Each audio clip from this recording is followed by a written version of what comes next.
मुकुंद विष्णु भगवन् नमस्ते। श्री कृष्ण गोविंद हरे मुरारे, हे नाथ नारायण वासुदेव, प्रद्युम्न दामोदर विश्वनाथ, मुकुंद विष्णु भगवन् नमस्ते।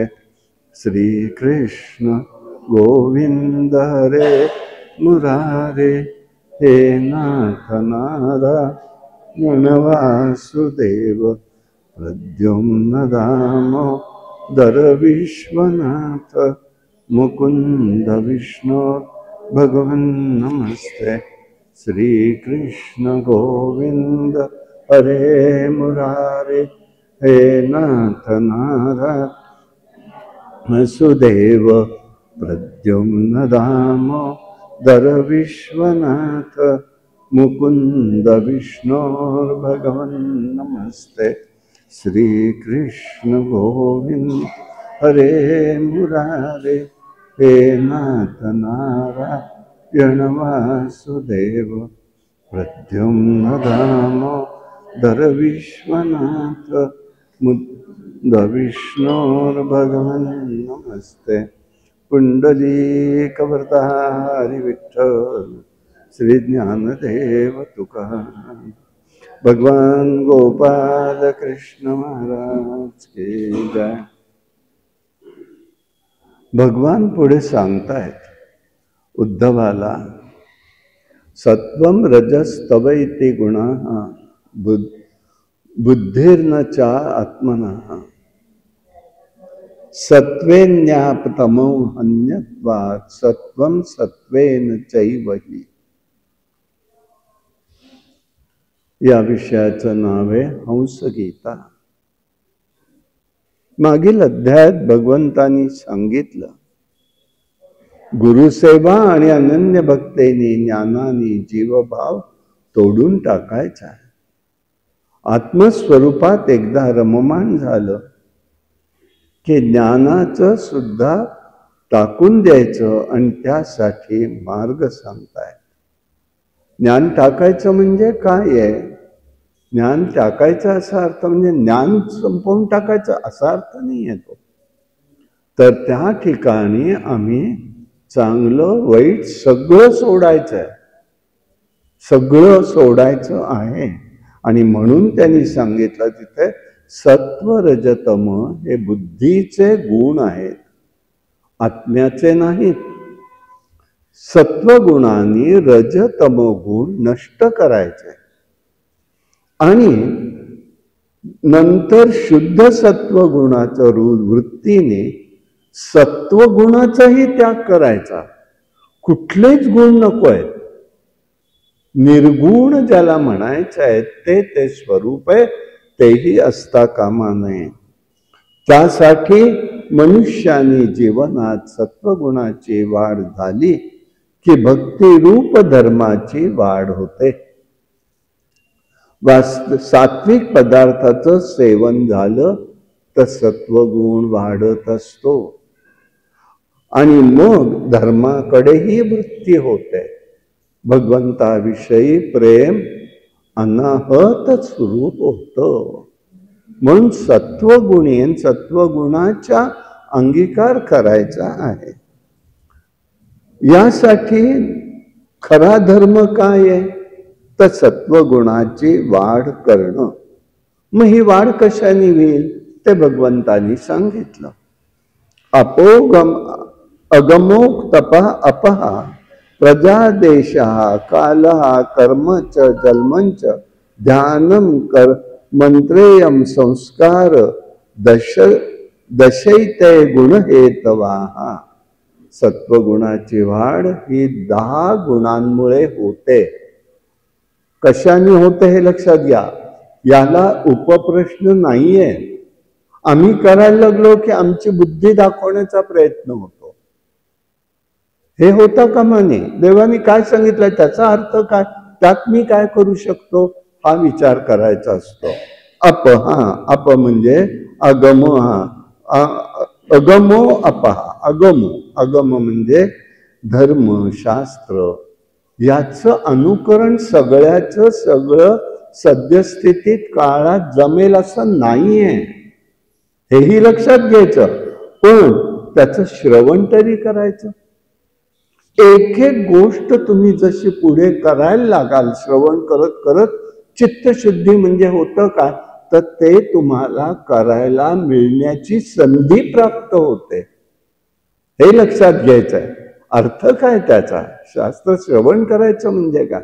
आम्ही एकदा श्रवण केलं की त्यातल्या चांगल्या गोष्टी आम्ही हळूहळू अंगीकार करून चालू ठेवायच्या आहेत. दुसरं आहे अपहा. अप म्हणजे काय? तर तीर्थ. अप म्हणजे पाणी. पाणी म्हणजे काय? तीर्थ घ्यायचंय. तीर्थ कधीही उभ्यानी घ्यायचं नसतं. देवाचं तीर्थ उभ्यानी नाही घ्यायचं, उभं राहून बसूनच घ्यायचंय. आम्ही कसं घेतो? पशु पितात तसं. पशु तसं नाही. बघा तुम्ही गंमत कशी आहे. आपण पाण्याला पशु तोंड लावतो, चिमणी पाणी टोकून घेते, आपण आपल्या जवळ नेतो. पण ते उभ्यानी होतं तेव्हा पशुकडे जातं, पशुवृत्ती वाढायला लागते. अर्थ आहेत त्याला. म्हणून उभ्यानी तीर्थ घ्यायचं नसतं, तीर्थ घ्यायचं आहे. प्रजा. प्रजा ह्याचा अर्थ काय? सत्संगामध्ये चांगल्या संगतीत राहायचं. मग वाईट संगत कोणती? तर ज्यांच्या संगतीत गेल्यानंतर आमच्या मनामध्ये वाईट भावना निर्माण व्हायला लागतात, ते वाईट संगत. स्त्रैण्य संगत म्हणजे काय? ज्यांच्या सान्निध्यात गेल्यामुळे स्त्री पुरुषांची आकर्षण वाढतं, ती स्त्रैण्य संगत असते. ते टाळायचंय. सगळं टाळता येत नाही ना, मग या खुणा आहेत.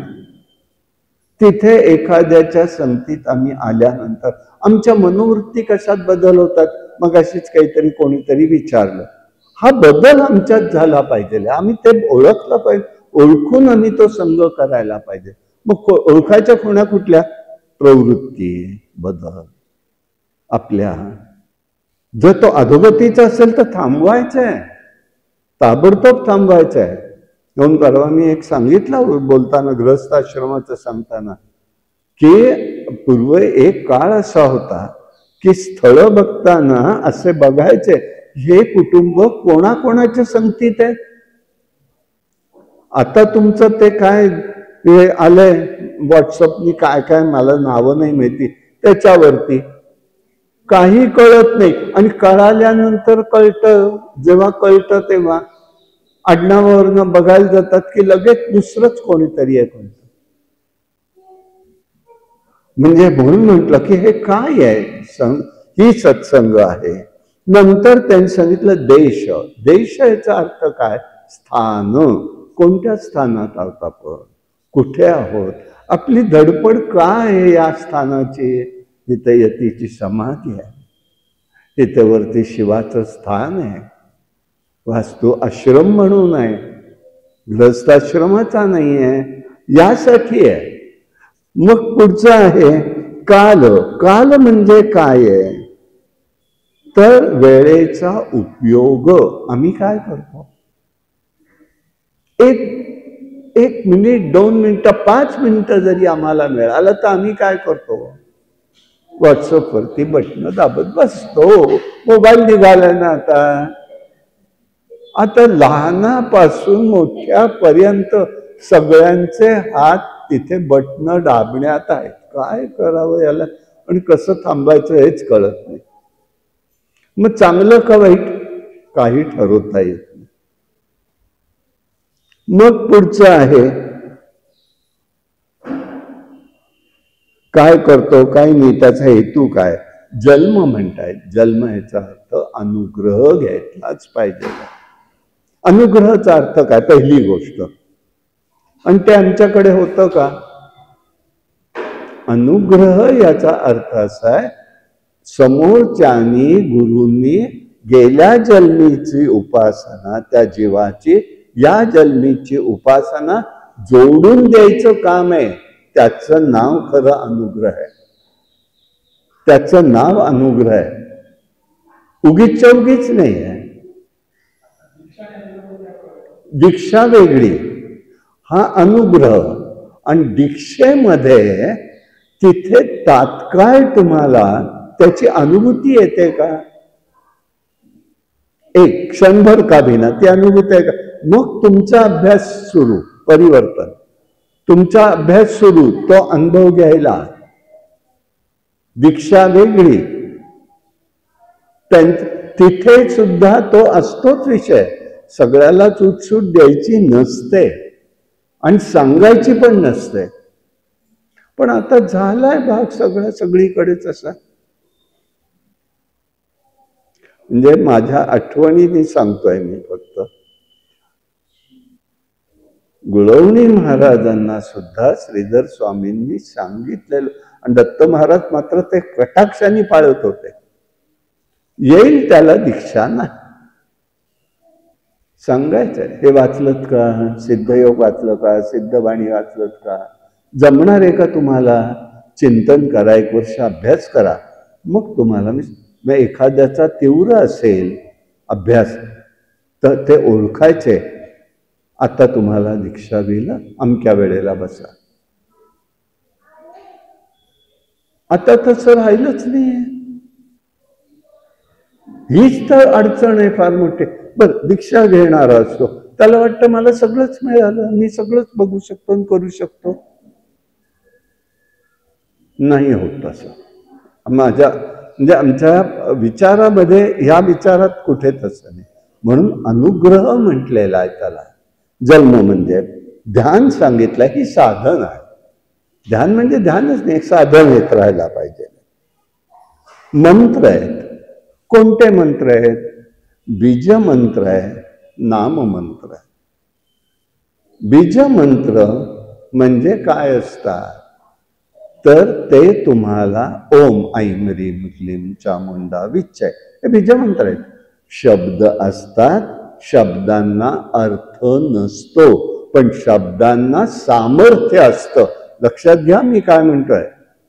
बीज मंत्रातल्या शब्दांना अर्थ नसतो, पण त्याला एक प्रकारचं सामर्थ्य असतं, म्हणून त्याला शब्द मंत्र म्हटलेला आहे.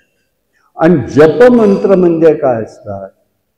जपमंत्र याचा अर्थ रामकृष्ण हरी, श्रीराम जय राम जय जय राम, हे सगळे मंत्र आहेत ना, हे सगळ्याला अर्थ आहे काही ना काहीतरी.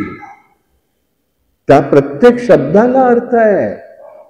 हे ते बघायचं आहे आपल्याला. उगीच उगीच सांगायला येत नाही ते. यांनी हा फरक केलेला आहे मंत्र म्हणून. मग संस्कार सांगितलेले आहेत.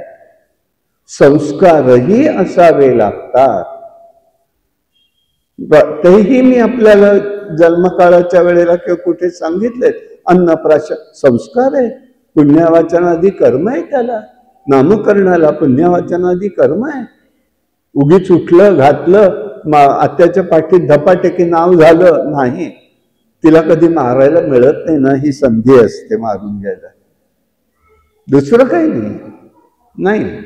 हे बरोबरच नाही. ह्या सगळ्या रूढी आहेत. कटाक्ष केला पाहिजे. असो, यांनी सत्वगुणाची वाढ होते असते. उद्धव विचारतो, विषय हे संकटाचं घर असताना लोक श्वान, गर्दभ आणि बोकडासारखे का राहतात, का वागत असतात? बोकडासारखे का वागत असतात? त्याचं त्यांनी सांगितलं. विदन्ते मर्त्य प्रायेण विषयात पदमापदम तथापि भुंजते कृष्ण तत्कर्म स्व खर जातवत. श्व म्हणजे श्वान, खर म्हणजे गर्दभ आणि अज म्हणजे बोकड. ही ते सांगतायत स्पष्ट. लोक श्वानासारखे, गर्दभासारखे आणि बोकडासारखे का वागतात? त्यांना माहिती आहे ना, तरी ते का वागतात, हा उद्देश विचार चाललेला आहे. श्वान म्हणजे काय, कुत्र. कुत्र म्हणजे काय आहे, अर्थ आहे त्याला काहीतरी. तो काय आहे तर बंध. श्वानाला बंधनातच बरं वाटतं. आणि दुसरं आहे, मार खावा लागला तरी तो तीच गोष्ट परत परत करत असतो. त्याला काय करणार. आणि दुसरं आहे श्वानाचं कामवासना. देव सुद्धा गरुड पुराण काढा बघा, प्रत्येक कर्माची वृत्तीची तिथे लक्षणं, जीवाची लक्षणं दिलेली आहेत. तुम्हाला अपेक्षा आहे ना, जास्त ओढ आहे ना, जा त्या जन्मात, एकदा पुरं करा तुमची इच्छा, मग या. मग आता आपण कुठल्या ठेवायचं आणि कुठल्या नाही, गरज कशाची आणि कशाची नाही. त्यांनी एक हेही सांगितलं, जे क्रोधी असतात, हे अमुक असतात, ते सगळे पशुयोनीत जातात. क्रोध शांत करा तिथे म्हणतात. म्हणून आपण जपायचंय या सगळ्या गोष्टीला. लोभी असतात, लांडग्याकडे जातात. प्रत्येक योनीला, जन्म वृत्तीला, प्रवृत्तीला गरुडांनी तिथे दिलेलं आहे. यमधर्माला कुठे ते नेतात, कुठे टाकतात, कुठल्या जीवात जावं लागतं. मग यांनी विचारलंय, गर्दभ आहे, ओझं वाहणार असतो, पण ओझं उशीर राहतो का, तर त्याला गाजर दाखवलं जातं, चांगलं खायला देणारे, चल घे घे, पळतोय पळतोय, दिवस दिवस पळत असतो, काही येत नाही मुखाशी त्याच्या. आशा तशाच असतात. जो आशेच्या मागे लागतो त्याची अवस्था ही आहे. आणि जो अज आहे, अज म्हणजे काय, बोकड. बोकड म्हणजे काय, आता ते काय करतात ते मी कशाला सांगायला पाहिजे, तुम्हाला कळतंय. पूजा करतात, त्याचे अमुक करतात, तमुक करतात. ते लोक, जीव हा कीर्तीच्या मागे लागलेला असतो. कीर्तीने मागे यायचं, कीर्तीच्या मागे लागणं हा फरक आहे. आणि म्हणून मार खाल्ला तरी तो त्या मागेच धावत असतो. सध्याचे सत्ताधारी मार म्हणतोय, वाईट शब्द ऐकायला लागतायत, चाललंय. परत आम्ही म्हणणार आम्ही लोककल्याणासाठीच करतो, तर ह्याला काय बोलावं. म्हणून देवानी इथे सांगितलं हे असंच चाललेलं आहे. आणि म्हणून म्हणाले, हे सर्व माणसांना माहिती आहे विषय हे संकटाचं घर आहे, तरी सुद्धा ते तेच करत राहतात. मग शेवटी एकदा त्याच वेळेला एक गोष्ट घडली. देवानी विचारलंय, उद्धवानी विचारलंय, अरे माणसाला हे माहिती आहे संकटाचं घर आहे, पण मी एक सांगतो, संकल्प विकल्प सतत उठत असतात, मोह निर्माण होतो, बुद्धी विषयाकडे धावत असते. यासाठी एक चर्चा आहे आणि ती चर्चा तुला सांगतो. हे विषय काय करताय, त्याचं त्यांनी उत्तर दिलेलं आहे. हे विषय जे आहेत ते काय करतात, तर चित्त हे स्वभावात विषयाच्या ठिकाणी आसक्त राहतं आणि विषय वासना रूपाने चित्तात राहतात. या संसार सागरातून तरुण जाणाऱ्यांनी एकमेकापासून दूर कसं करावं, चित्ताला आणि विषयाला. वर काय लक्षात घ्या, सामान्य हे विचार नाहीये आपल्या नित्य साधक जीवनातले, की चित्त आणि विषय हे कसं आहे नातं, हे त्यांनी सांगितलेलं आहे. हे बघ म्हणाले, पहिलं भगवंतानी सांगितलं. जे मी प्रगट झालो तेव्हा मी एक विचारलं आम्हाला, तुम्ही कोण आहात, तेव्हा त्यांनी पूर्वीची गोष्ट सांगितली. सनत कुमारांनी हा प्रश्न ब्रह्मदेवांना विचारलेला होता. काय विचारलेला आहे, तर म्हणाले, ह्या विषय चित्तात आहेत का चित्त विषयात आहे, हे वेगळं कसं करायचं. तर ब्रह्मदेवांनाही ही गोष्ट सांगता आली नाही. म्हणून आम्ही म्हणाले ब्रह्मरूपी नारायणाकडे गेलो. नारायण म्हणाले, या मानस सरोवरला, मी सांगतो तिथे तुम्हाला. म्हणून हे सगळे मानस सरोवरला गेले. तिथे हंस रूपाने परमात्मा आलेले आहेत. ते परमात्मा तिथे हंस हे वेदच का बोलतात त्याचं कारण हे, कोणी त्याची संशय घेण्याचं कारण नाही, अनुभव घ्यायचा गोष्ट आहे. तो आम्ही घेतला आणि तिथे त्यांनी आलेले हंस रूपाने. त्यांनी आल्यानंतर यांनी विचारलं सनत कुमारांनी त्यांना, तुम्ही कोण आहात? ते म्हणाले, हे बघ म्हणाले, आत्मस्वरूप सर्वत्र एक आहे. तेव्हा आपण कोण असा शब्द आहे ते विचारण्यात काही अर्थ नाही. सर्व प्राण्यात पंचमहाभूतच सारखी तत्व आहेत. तेव्हा मनानी, वाणीनी आणि दृष्टीने, इंद्रियांनी जे काही घेतलं जातं ते सर्व मी आहे असं समज. सर्व मीच आहे हे समज म्हणाले. तेव्हा त्यांनी सांगितलं, चित्त हे अशा प्रकाराने विषयकार होत असतं. मग कसं होतं ते त्यांनी सांगितलंय. विषय चित्तात वासना रूपाने राहत असतात. विषय आणि चित्त हे दोन्हीही माझीच रूप आहेत. देव सांगतायत दोन्ही माझी रूप आहेत. परंतु नेहमी सतत विषयाचं सेवन केलं की चित्तामध्ये विषय स्थिर होतात.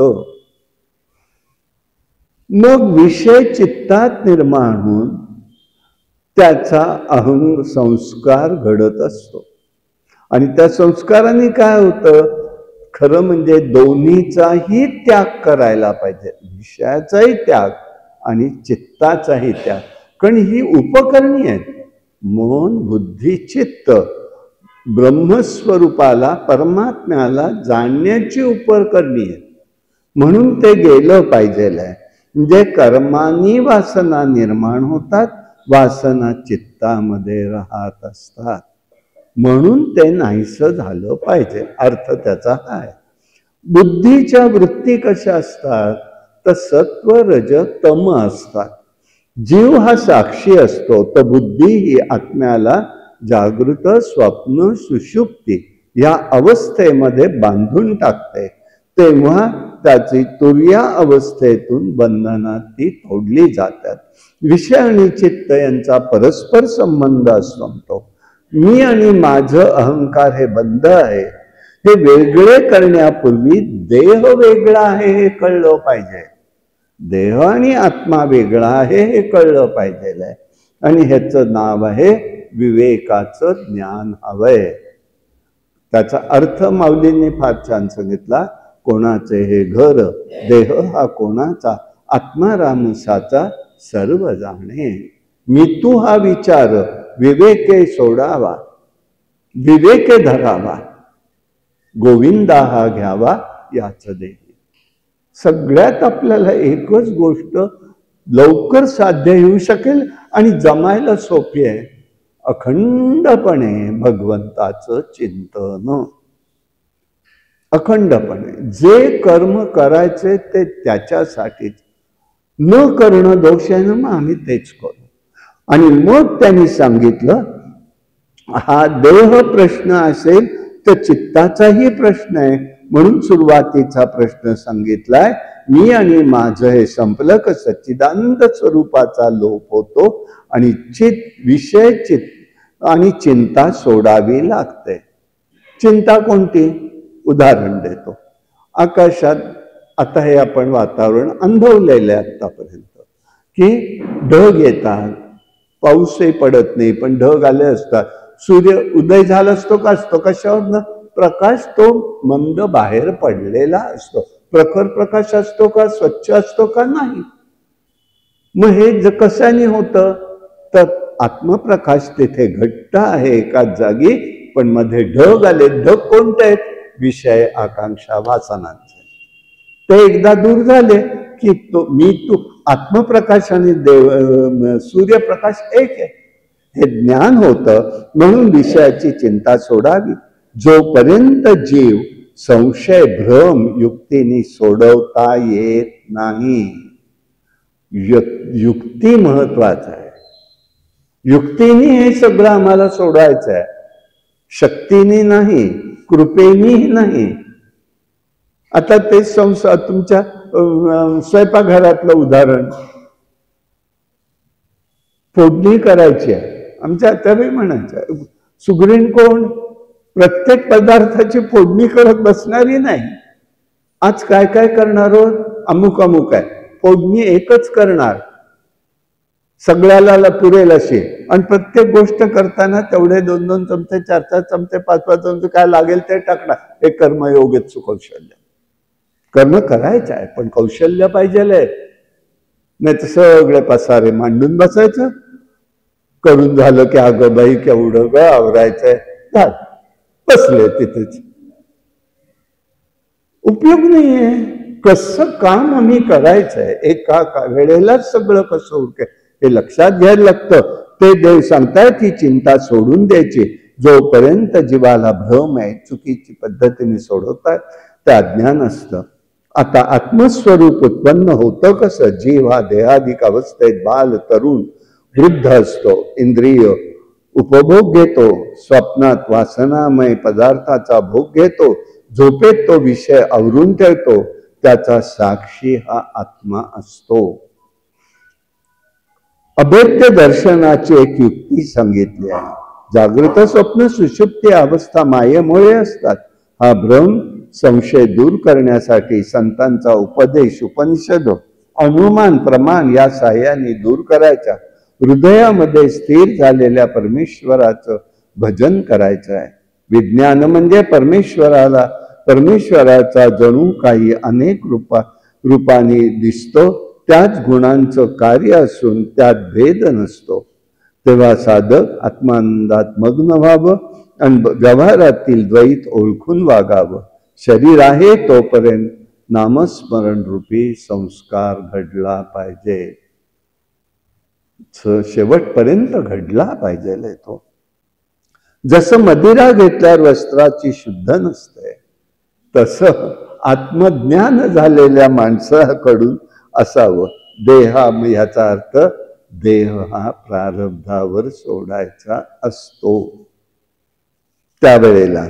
आणि मग योग, सांख्य, सत्य, धृत, तेज, श्री, कीर्ती, इंद्रिय निग्रह ही सगळी माझी स्थान आहेत.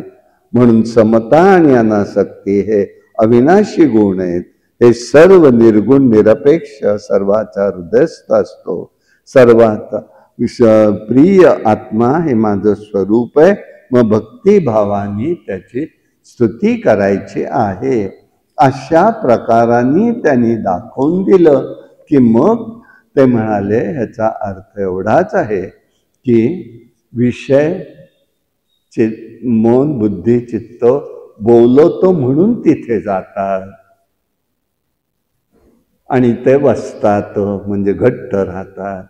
ते मुळात त्या वाटेला गेलं नाही की तिथे बसत नाही. ते एकदा समजलं तर ते दूर होतात, चित्तही दूर होतं.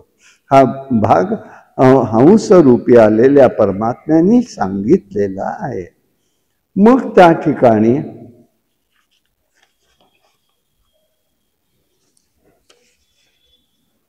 ह्याला मार्ग काय म्हणाले?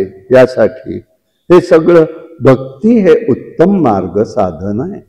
भगवंताच्या ठिकाणी सदैव मन, चित्त ठेवायचं आहे. आणि त्याच्यामुळे होतं काय माहिती का?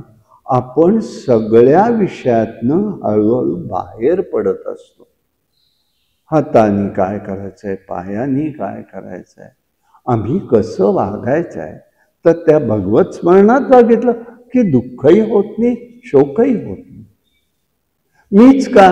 देवाने माझी नियुक्ती केली म्हणून मीच. हा एक विचार विवेक मनात सुचला तर येणाऱ्या कुठल्याही गोष्टी कराव्या लागणाऱ्या कुठल्याही गोष्टीचं संकट येत नाही. मग त्यांनी सांगितलं की आपोआप त्याग घडतो, परमानंद मिळतो, चित्त शुद्ध होतं. सर्व कर्म भगवंत म्हणतात मला अर्पण करावी, ती त्याला स्मरून करावी. अशा भक्तांनी ब्रह्मांड पवित्र होतं, वाणी सद्गतीत होते, चित्त द्रवित होतं, डोळ्यातून अश्रुधारा आपोआप वाहू लागतात. भक्तीने अंतःकरण शुद्ध होतं, कथानुवादाने शुद्ध होतं, स्त्रैन्य संगत टाळावी, मग क्लेश बंधन प्राप्त होत नाही. थोडक्यात जे बंधन निर्माण होतं त्यात ज्यानी बंधन निर्माण होतं त्याचा त्याग करावा. लोक काय म्हणतील, अमुक काय म्हणेल, नाही. आणि मग ध्यानाचा अभ्यास करायचा आहे, कंबलादी आसन करायचं आहे, सुखावं असतं, मांडीवर हात ठेवावेत, नासाग्री दृष्टी ठेवावी, शीर पाठ आणि छाती सरळ रेषेत असावी. प्राणायाम पूरक कुंभक रेचक करायचा आहे. सगर्भ ओंकार आहे, ओंकार सहित विगर्भ आहे, निगर्भ आहे, मूलाधार ते ब्रह्मरंध्र हा रस्ता मोकळा होतो आणि मग तिथे तो अभ्यास होतो. श्रीकृष्णाचं त्यातून स्वरूप आपल्या अंतःकरणात प्रगट झालं पाहिजे. मग द्रष्टा दर्शन आणि दृश्य हे सगळं संपून जातं आणि मग त्या ठिकाणी आपल्याला त्याची अनुभूती येत असते. अशा प्रकाराने भगवंतानी सांगितलं. मग पुढे त्यांनी सांगितलं, बाबा या सगळ्या गोष्टी करायला लागलं ना की अष्टसिद्धी 18 सिद्धी देवाच्याच आहेत, पण त्या प्राप्त होतात. पण एक भगवंतानी पहिलंच सांगितलं, त्याच्या नादी सामान्य साधकांनी लागू नये. म्हणून माऊली सांगतात, योग याग विधी येणे नोहे सिद्धी हे करू नका, हे त्यांचं सांगणं आहे. आणि म्हणून भगवंत म्हणाले 18 सिद्धी धारणा या मीच सांगितल्या. जे माझ्या आश्रयाचे असतात त्यांनी स्वारूप्य प्राप्त होतं. कमी अधिक सिद्धी असतात त्या 18 प्रमुख आहेत, 8 प्रमुख आहेत त्याच्यामध्ये. अणिमा लघिमा महिमा लघिमा प्राप्ती प्राकाश्य इशिता वशिता म्हणजे वशीकरण आणि मग त्याच्यामध्ये प्राकाम्य सिद्धी आहे. सत्वगुणाच्या अंगीकाराने या सिद्धी आपोआप प्राप्त होत असतात.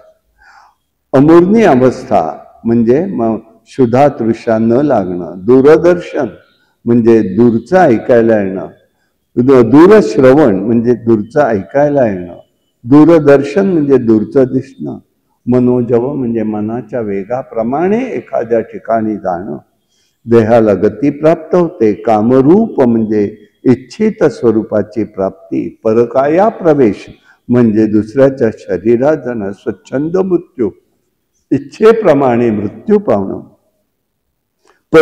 नंतर देवाच्या सहक्रीडेचं दर्शन, देवाचा लीलांचं दर्शन, संकल्प सिद्धी,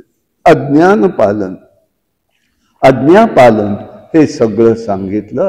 आणि मग त्यांनी सांगितलं या सगळ्या कशा कशा रूपाने कशा कशा प्राप्त करायच्या हाही विचार त्यांनी या ठिकाणी सांगितलेला आहे. त्याच्यामध्ये उत्तरायण, मृत्यूसाठी उत्तरायण आणि अखंड भगवंताचं चिंतन या गोष्टी असायला पाहिजे आहे. मग पुढे त्यांनी सांगितलं, बाबा रे, वर्णाश्रमाचा आचरण केल्याने तुझी भक्ती प्राप्त होते.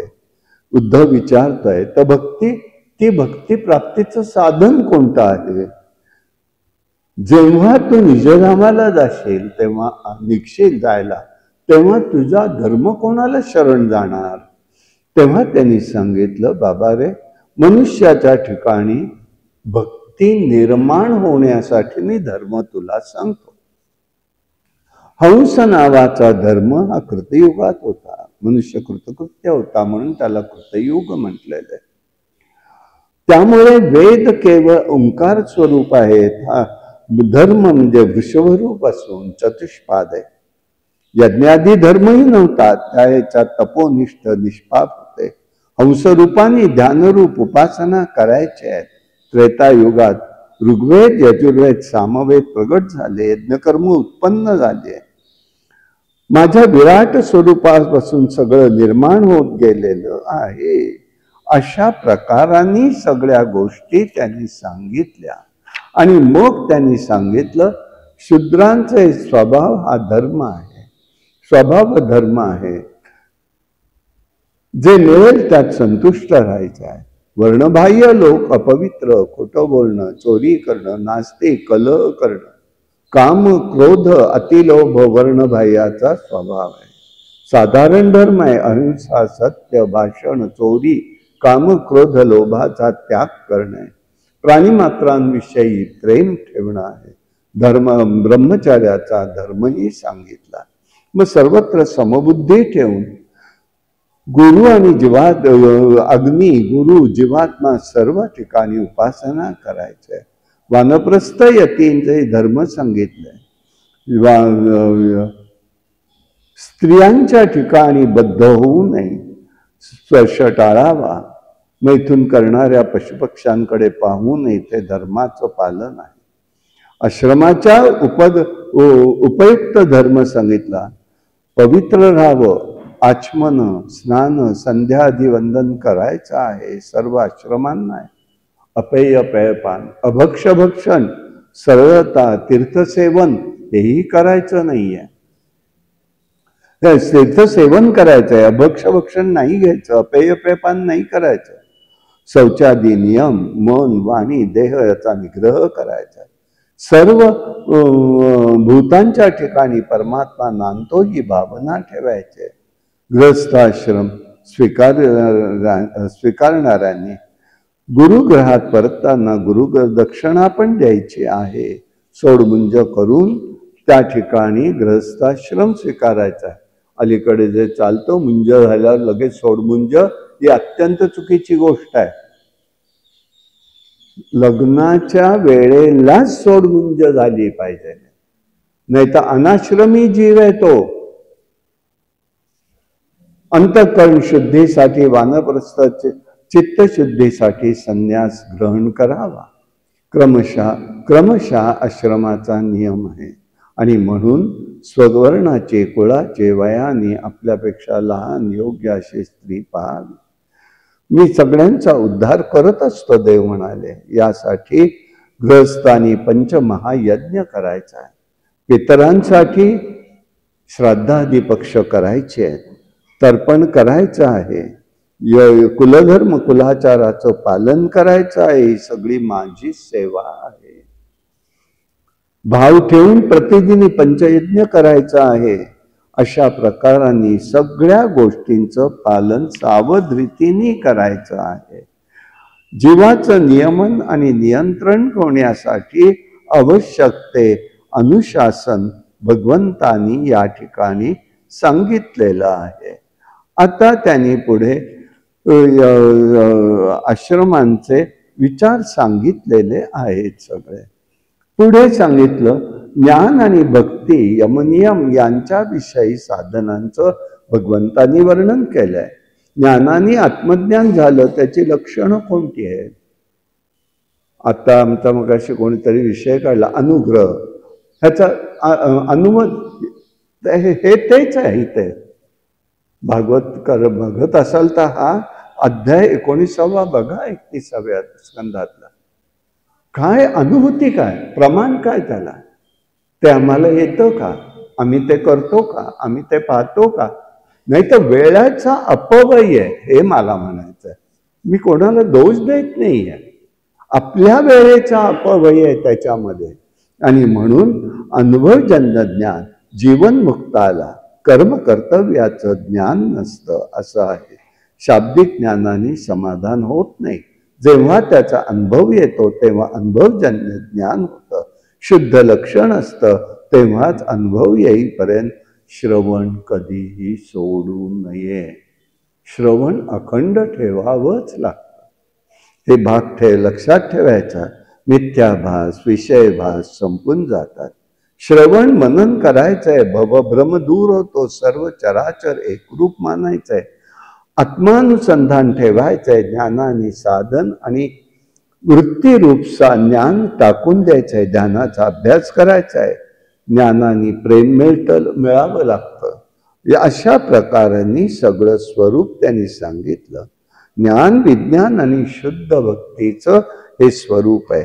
जीवात्मा आणि परमात्मा एक आहे हे ज्ञान हवंय. ज्ञानाचा अनुभव घेतला म्हणजे विज्ञान होतं आणि त्याचं संकीर्तन केलं तर शुद्ध भक्तीचं स्वरूप होतं. आपण विज्ञानाला कोणाला म्हणतो, भगवंत विज्ञानाला कोणाला म्हणताय, ते फरक आहे ते बरं का. आणि म्हणून या ठिकाणी मी माझं हे नेहमी जीवाला बंधन टाकत असत. मी अनन्य आहे. जन्म स्थिती मरण विकार असतात, यासाठी हे सगळं विचार करायचं आहे. जन्मस्थिती आणि मरण हे विकार आहेत सगळे, आणि म्हणून यासाठी अधिष्ठान लागतं विवेकाचं, आणि त्यामुळे ब्रह्मसाक्षात्कार घडत असतो.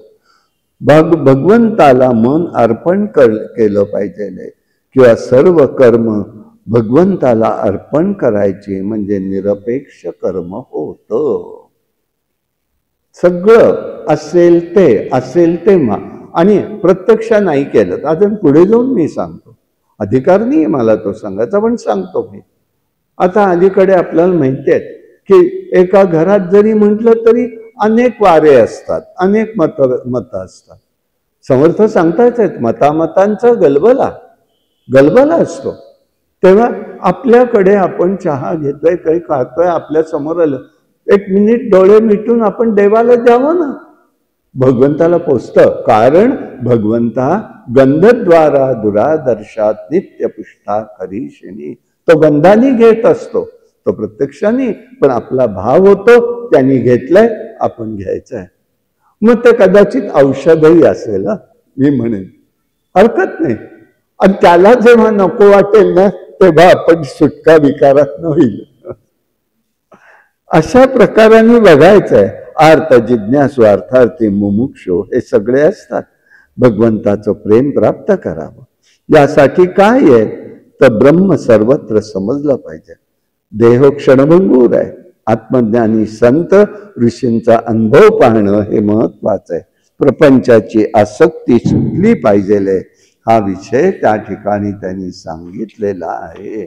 याप्रमाणे आपण सगळं बघायचं आहे. अशा प्रकाराने भगवंतानी याप्रमाणे सांगितलं. मुमुक्षूंनी शास्त्रीय पद्धतीने श्रवण मनन निधिध्यास आणि समाधी हे साधन मार्ग आहेत, हे लक्षात घ्या. नवविधा भक्ती ही पुराणोक्त आहेत, कमी नाही आहेत, पण त्या वेदोक्त नाही आहेत. आणि म्हणून त्याचा आत्मसाक्षात्कार करून घ्यायचा आहे. देहाची अवस्था म्हणजे जन्म वृद्धी जनन पालन इत्यादी आहेत, आणि त्याचा आत्म्याशी संबंध नसतो. निर्विकारी परब्रह्म हे लक्षात घ्यायचं आहे. विश्वेश्वरा सर्वांना शुद्ध करण्याचं वैराग्य ज्ञानरहित सनातन ज्ञान मला समजलं असं सांग, समजेल असं सांग. आम्हाला ते बघायचं आहे. कारण का सांग मला म्हणतोय मी.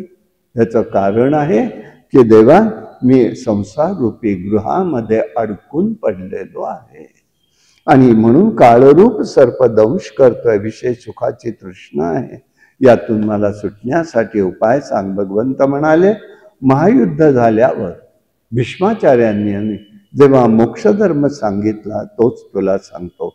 ज्ञान वैराग्य श्रद्धा हे सगळे मोक्षधर्म आहे. आणि याच्यासाठी जर काही असेल तर आपल्याला 28 तत्वांचा विचार करायला पाहिजे. तत्वांचा विचार म्हणजे काय? पुरुष, प्रकृती, महत्त्व, अहंकार, पंचतन्मात्रा, पंचज्ञानेंद्रिय, पंचकर्मेंद्रिय, मन, 3 गुण, पंचमहाभूत असे 28 तत्व आहेत. सर्वत्र परमात्मा पाहायचा असतो, आणि त्रिगुणात्मक त्रिगुणांनी पदार्थ तयार होतो.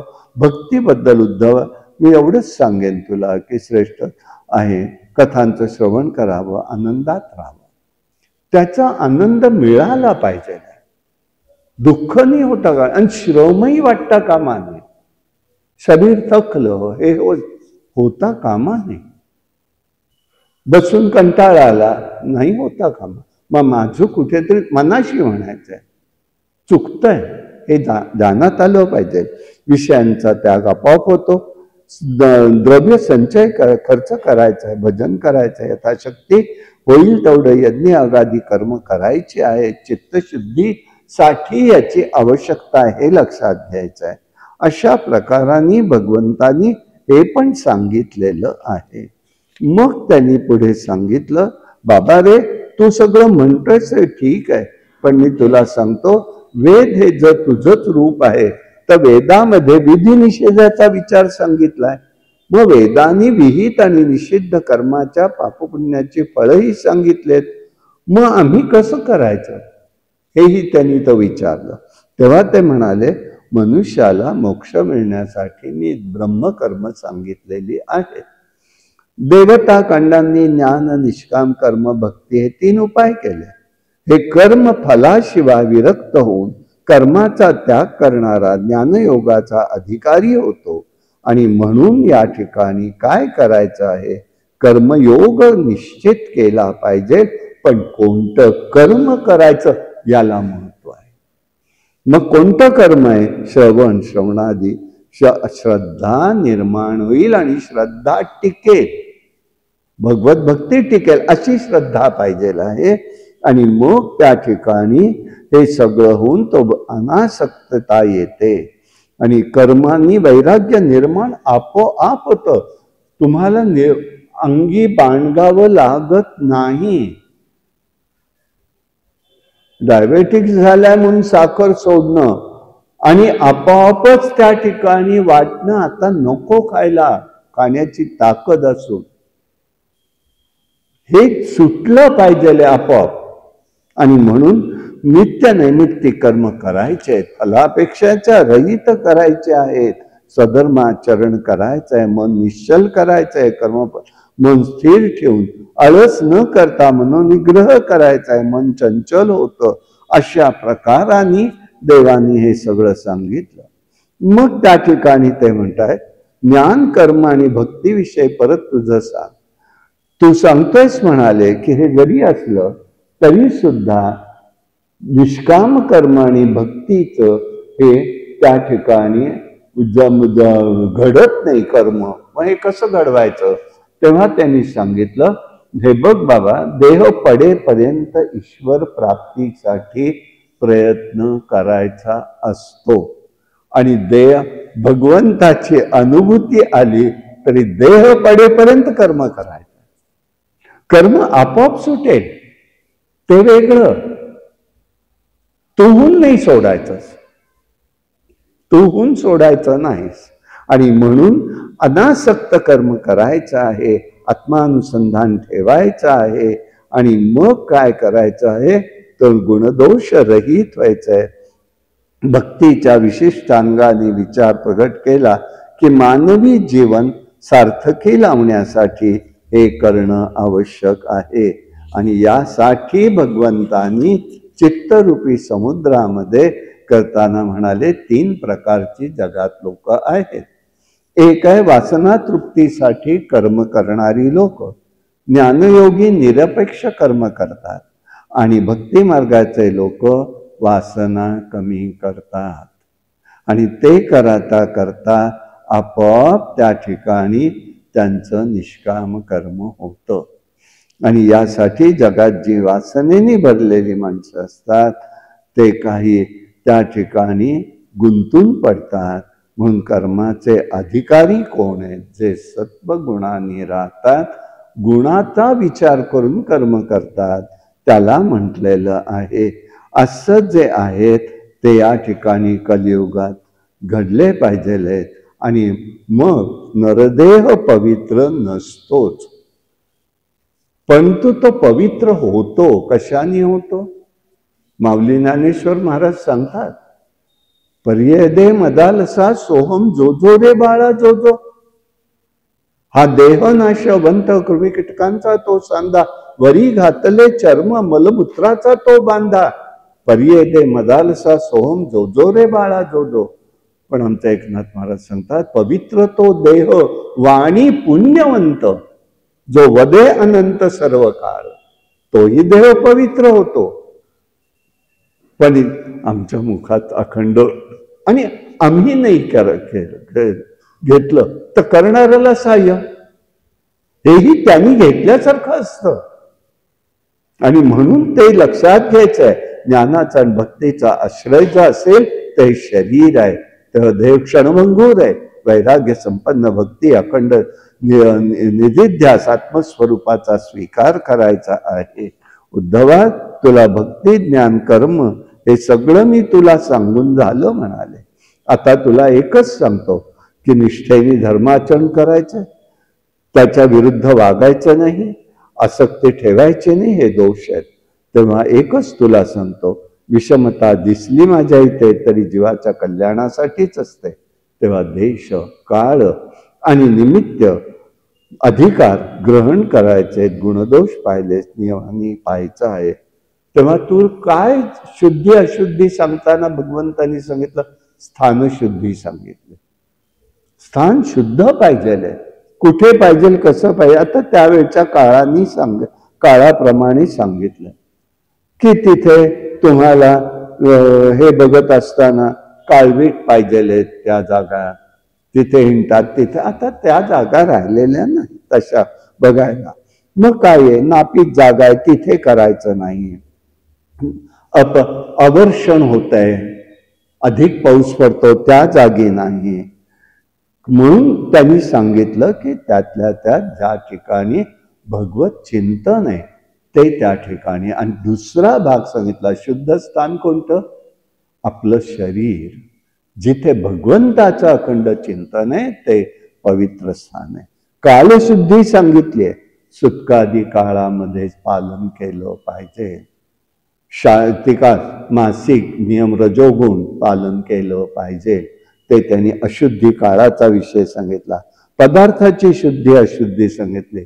शिजलेला पदार्थ हा 3 तासापर्यंतच ताजा असतो.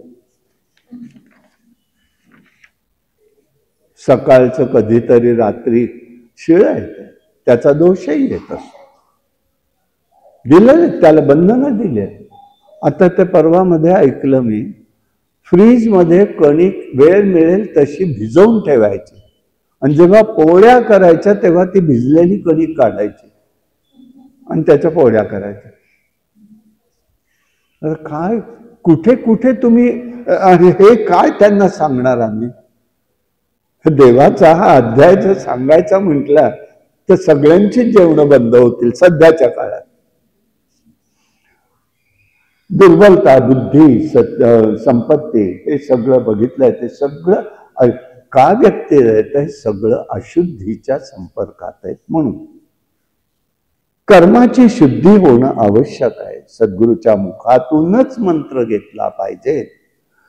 मंत्रशुद्धी हा सर्व कर्म अर्पण करणारा असतो.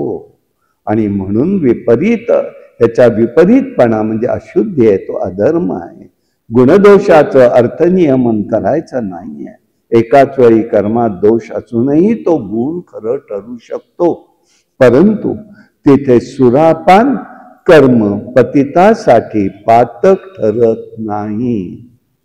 पण ब्राह्मणाला पातक आहे. देवाने सांगितलं कोणाला कुठलं कर्म येत आहे.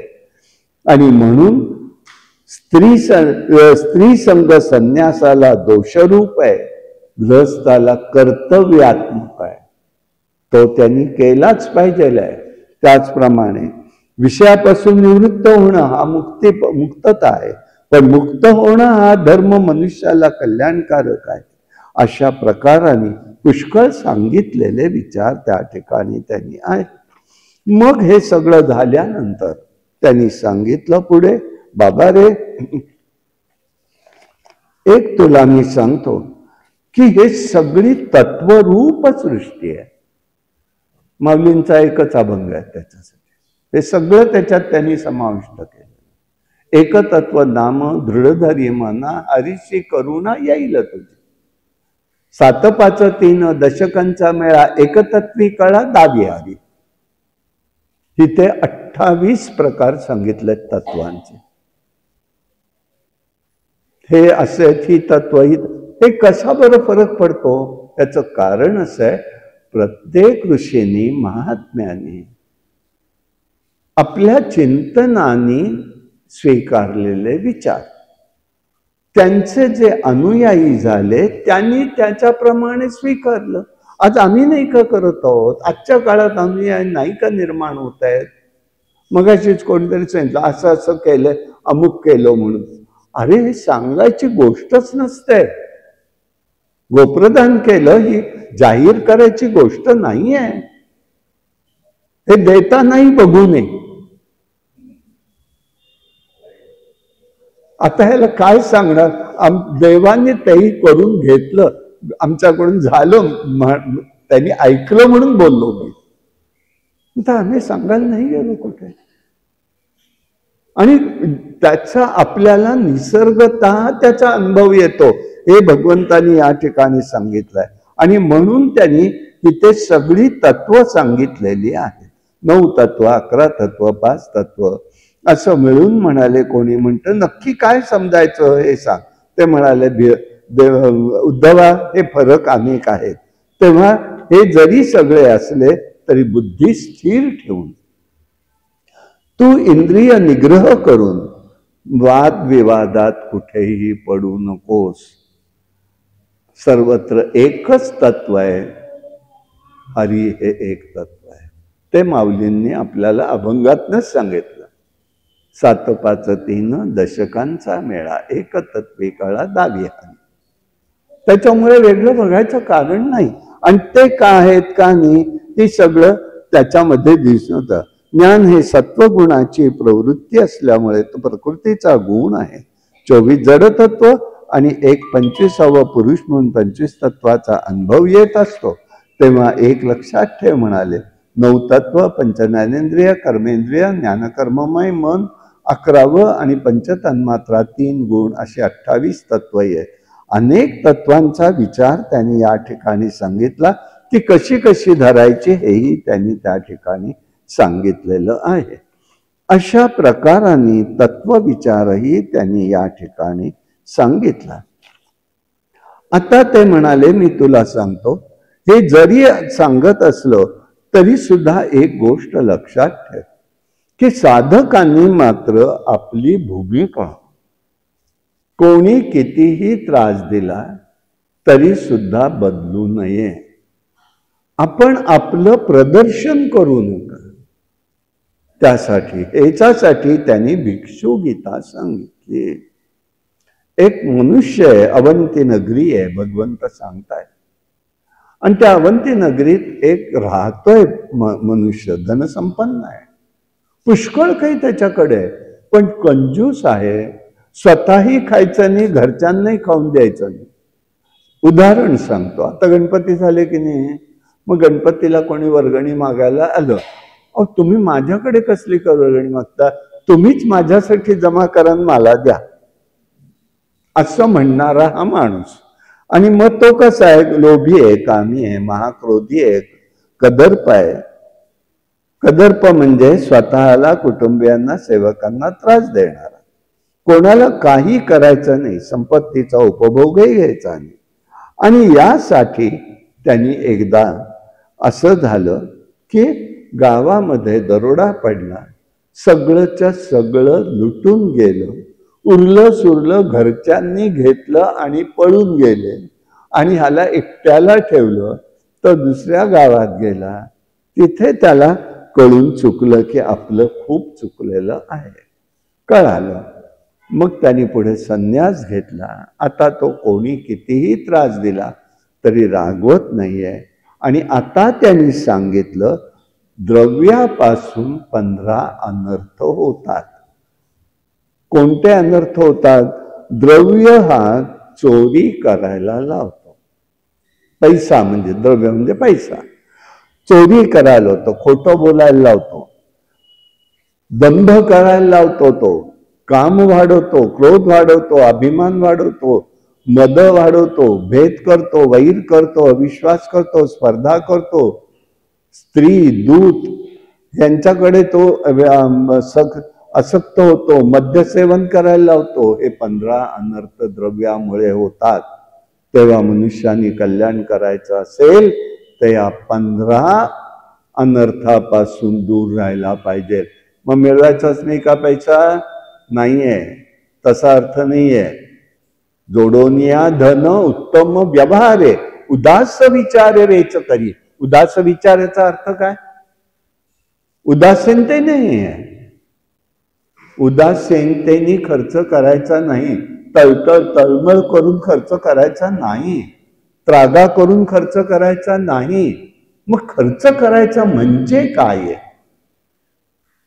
खर्च करायचा विवेकाने खर्च करायचा. उदास विचार म्हणजे विवेक आहे. अर्थ तिथे शब्दार्थाने नाही जायचं, भावार्थाने जायचंय. समजून घ्यायचंय काय अर्थ आहे त्याचा, आणि त्यांनी त्याप्रमाणे केलं आणि मग त्याला त्या ठिकाणी सगळं प्राप्त झालं.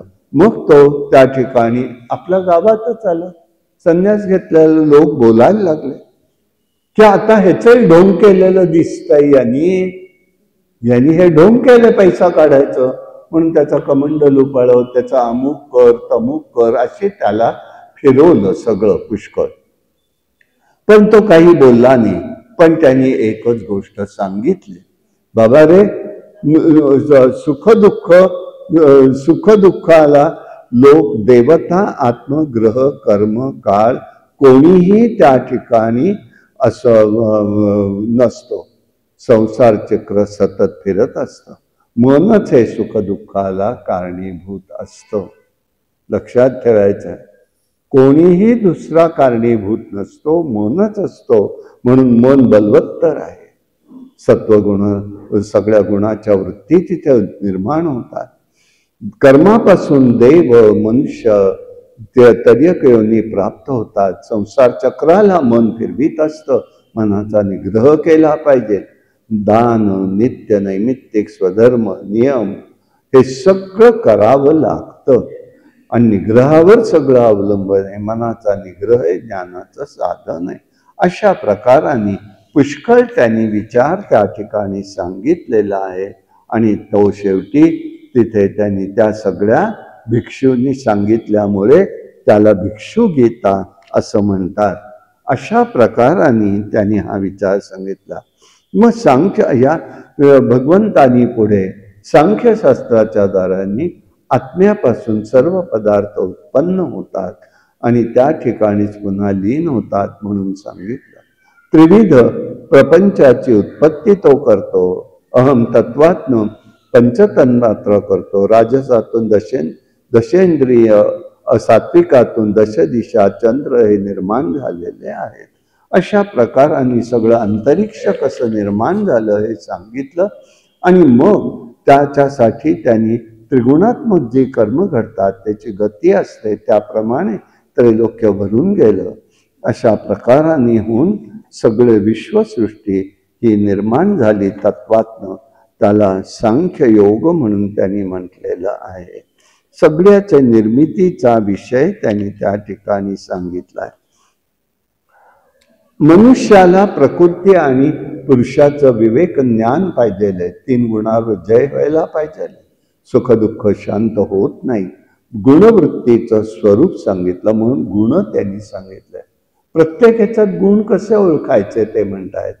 तर प्रथम सत्वगुणाचं सांगतो. शम, दम, सहनशीलता, विवेक, स्वधर्मनिष्ठा, सत्य हे सगळं आहे गुण म्हणाले. अनेक आहेत.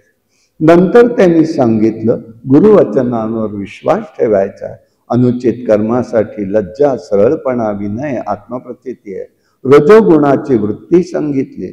आणि मग तमोगुणापासून वृत्ती आशा, क्रोध, मोह, खोटं हिंसा, याचना, दंभ, श्रम, कलह हे सगळं निर्माण होत जातं.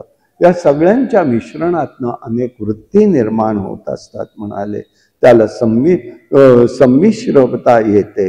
आणि मग त्याच्यासाठी स्वधर्माचं मनुष्यानी कर्तव्य कर्म करावं असं प्रत्येक गुणाचा विचार त्यांनी त्या ठिकाणी व्यक्त केलेला आहे. अशा प्रकाराने करता करता एक गोष्ट त्यांनी पुढे सांगितली की हे बघ म्हणाले, बाबा रे, एक गोष्ट तुला मी सांगतो.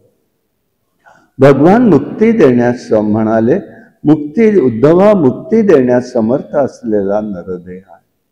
नरदेह श्रेष्ठ का?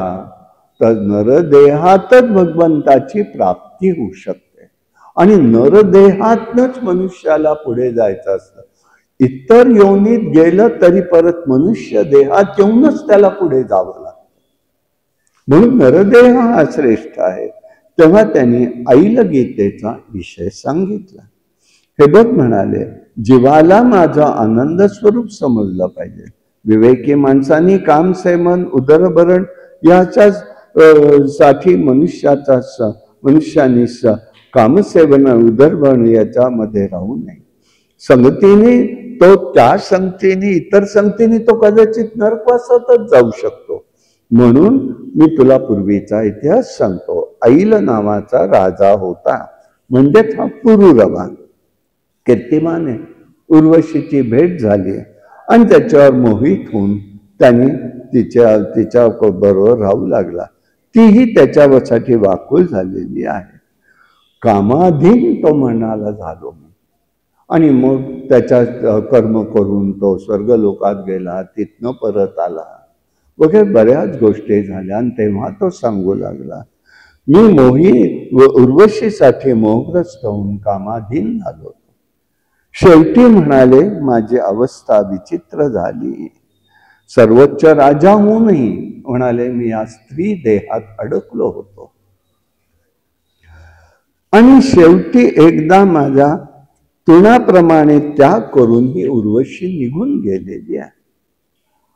गर्दभ जसा लाथा खाल्ल्या तरी मागेच धावत असतो गाढवीच्या तेव्हा गर्दभीच्या, तसा म्हणाय मी धावू लागलो. मन स्त्रियांच्या ठिकाणी स्वाधीन झालं की विद्या, तप, संन्यास, शास्त्राध्याय, एकांतवास, मौन व्रत ही सगळी साधना व्यर्थ ठरते. तेव्हा एक करायचं म्हणाले, याचा धिक्कार करा. या ठिकाणी उत्तर वृद्धिंगत होण्यासाठी त्या ठिकाणी चित्तामध्ये अधोक्षज भगवंताचं चिंतन करा. भगवान म्हणाले, पुरुनी उर्वशीचा त्याग करून परमेश्वराचं चिंतन केलं राजाने. ज्ञानाचा मोहाचा निराश झाला, मनातील विषय वासना संपून गेली, चित्त भगवंताच्या ठिकाणी लीन केलं आणि त्याचा अहंकार गेला, ममता गेली. आणि मग तो त्या ठिकाणी सांगू लागला. त्याच्याच ह्याला आईला गीता म्हटलेलं आहे.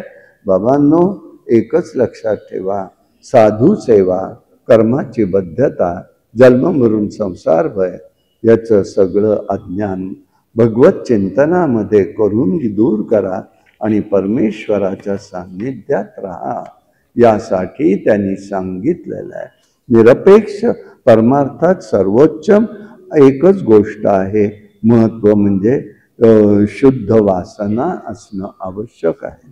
आणि यासाठी जसं हळूहळू ताप जातो तसं प्रकृतीला बरं वाटायला लागतं. तसं म्हणाले 8 गोष्टी आहेत. 8 गोष्टी कशा आहेत? साधुबोध झाला, निरोनिया ठेला, ठाईच मुराला अनुभव, निरपेक्षता, मच्चित्त, प्रशांत, समदर्शन, निर्ममत्व, निरहंकार, निर्द्वंद्व आणि त्या ठिकाणी निष्प्रतिग्रह अशा ठिकाणी बघायचं आहे. आणि मग त्यांनी काय होतं, साधू संतेने सतत भगवंताचं स्मरण राहतं आणि देहाचं सत्य लोपलं तरी घरादारातून सुद्धा त्याची आसक्ती पूर्णपणे निघून जाते. तो ज्या ज्या स्थळी जातो ते ते स्थळ पवित्र होतं. महात्म्यांचं खूण आहे ते.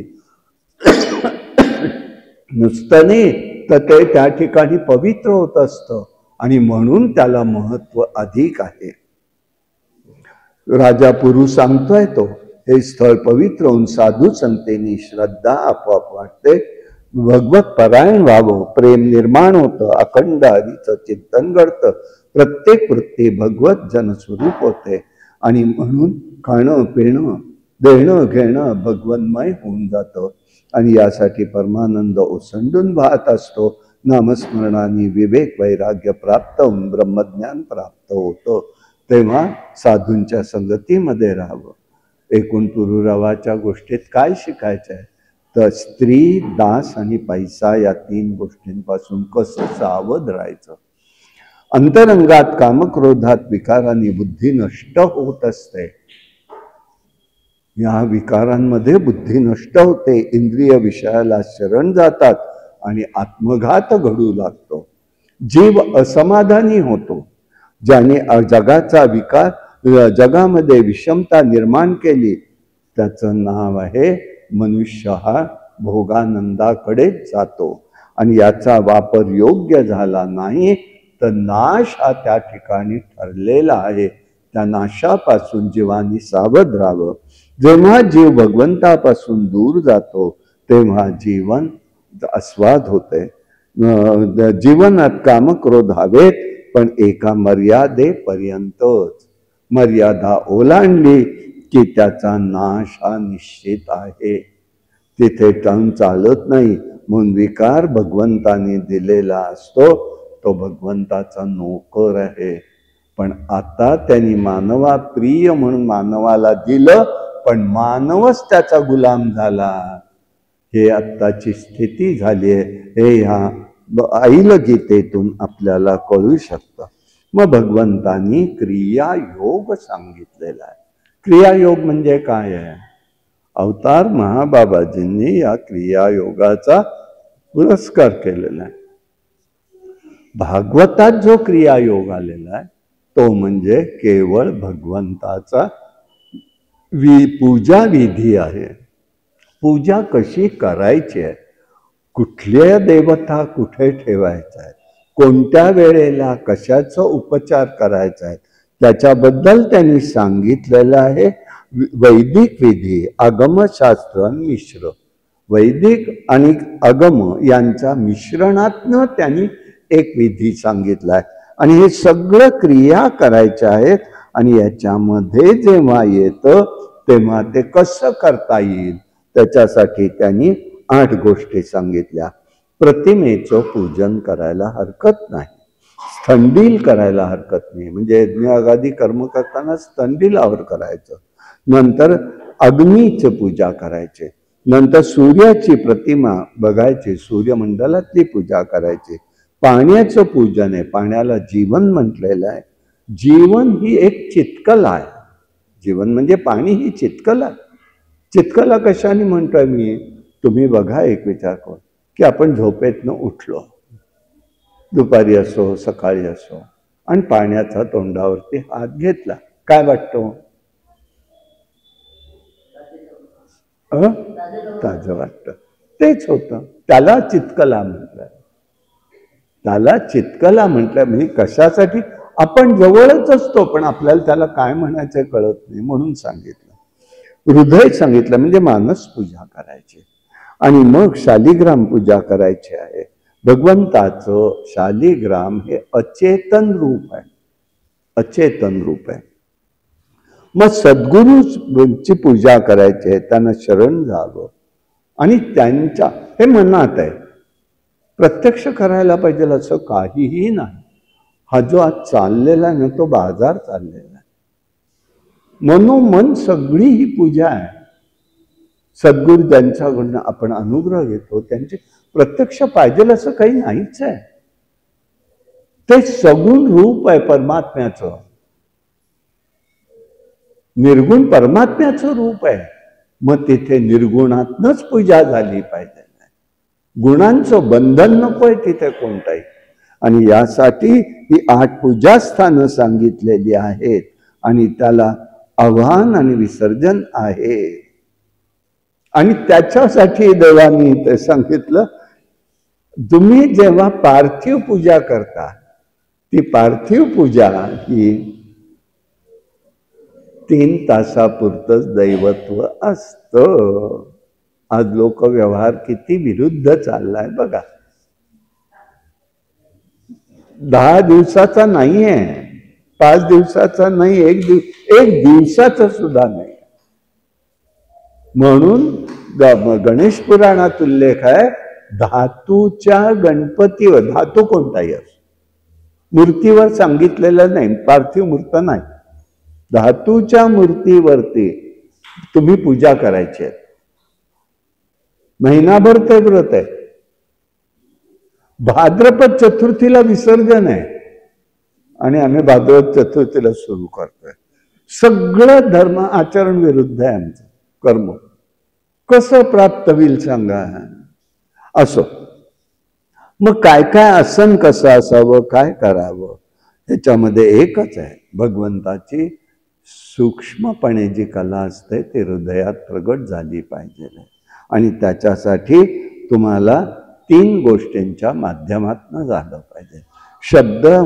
शब्द ज्ञान झालं पाहिजे, त्याच्यातनं एक अनाहत शब्द बाहेर स्वरूप कळतं, मग ती ज्योतिष स्वरूपात त्या ठिकाणी जीव जातो आणि त्या ज्योतिष स्वरूप आणि आत्मरूप यांचं ऐक्य तिथे बघायचंय. हा क्रियायोग भगवंतानी इथे सांगितलेला आहे. हृदय कमळात भगवंताची सूक्ष्म जीवन कला पाहावी आणि त्याच्यात अंतर्बाह्य पूर्णपणे तो आहे. हृदयामध्ये चिंतन साठवून भक्त लोक त्याचं दर्शन घेतात. ज्याप्रमाणे घरात प्रकाश असतो त्याप्रमाणे सर्व देहा प्रकाशित करतो. हीच खरी सगुण उपासना आहे. ही देहाच्या माध्यमातून करायचे आहे आणि म्हणून ते स्वरूप त्यांनी सांगितलेलं आहे. अशा प्रकाराने सामान्य माणसांनी स्थिर होण्यासाठी सगुण साकार पवित्र स्थानात सुरेख आणि मनोहर भगवंताच्या मूर्तीचं पूजन करावं. अशा प्रकाराने हे त्या ठिकाणी सगळं देवांनी सांगितलं आणि मग त्या ठिकाणी त्यांनी विचार मांडला. पुढे आता त्या ठिकाणी भगवंताने अखेरच्या ह्याच्यात अद्वैत भक्ती सांगितलेली आहे. अद्वैत भक्ती म्हणजे निश्चित काय होतं, हा भाग खरा अपुराच राहतो. अद्वैत कारण काय आहे, संत काय सांगतात, तू देव मी भक्त ऐसे करी देवा जन्मून जन्म, मला नको ती मुक्ती. मग ती भक्ती कुठे गेली? भक्ती आहे कशी? मग तू देव मी भक्त, द्वैत आलं. मग भक्ती अद्वैत भक्ती कशी आली? त्याचं त्यांनी स्वरूप सांगितलं. बाबा रे, ह्या अफाट प्रसारामध्ये असं आहे की ही भक्ती जी आहे ना ती वेगळी आहे. समस्त विश्व हे प्रकृतीनी विश्व प्रकृती पुरुषाशी अभिन्न आहे. त्याची दृष्टी हवी आहे. दृष्टी वेगळी आहे, पाहणं वेगळं आहे.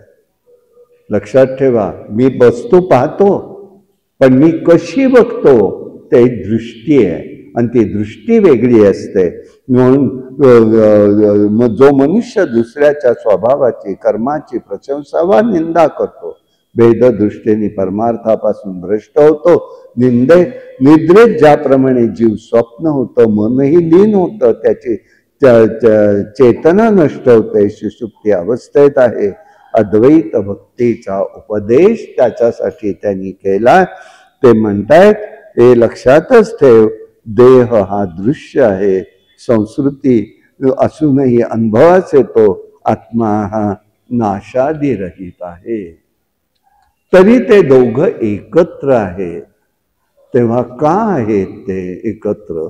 आम्ही कसे ते बघायचे आहेत त्याच्यासाठी सांगितलं. त्या ठिकाणी अंतिम भाव म्हणजे मनुष्याने सदैव निसंगपणे गेलो पाहिजे. संग रहित जाता कामा नाही.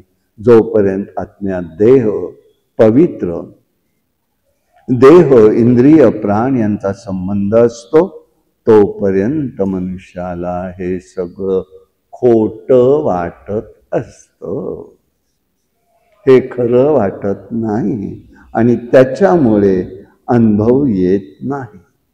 आणि एकदा तो अनुभव येऊ लागला किंवा यायचा असेल तर त्याच वेळेला जीव कालरूपी परमात्म्याच्या अधीन राहून संसारात त्याचं भ्रमण चाललं असतं, ते थांबवलं पाहिजे.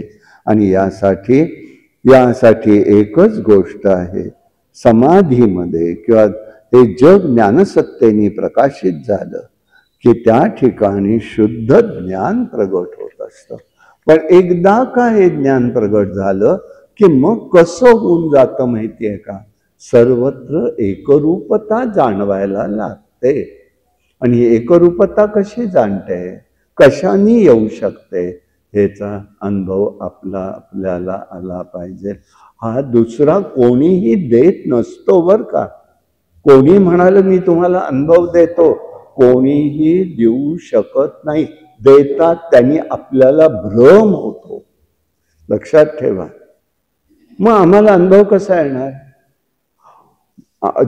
जो सांगणारा आहे, पाहणारा आहे, सद्गुरू आहे, गुरु आहे, त्यांच्या अनुभवाची आम्हाला अनुभूती येते का? मग ती आनंदाची असते, लकेर असते आनंदाची. तो आनंद आम्हाला वेगळ्या पातळीवर घेऊन जात असतो. आम्ही देहभान विसरतो. विसरला देहभाव वासनेचे बीज रे, जाते शुद्ध पंथे कृष्णा वाट माझी सोड रे. मला संसाराच्या वाटेत गुंतवू नकोस रे. आमची गोपी येते आणि सांगून जाते, सोपनी येते सुद्धा.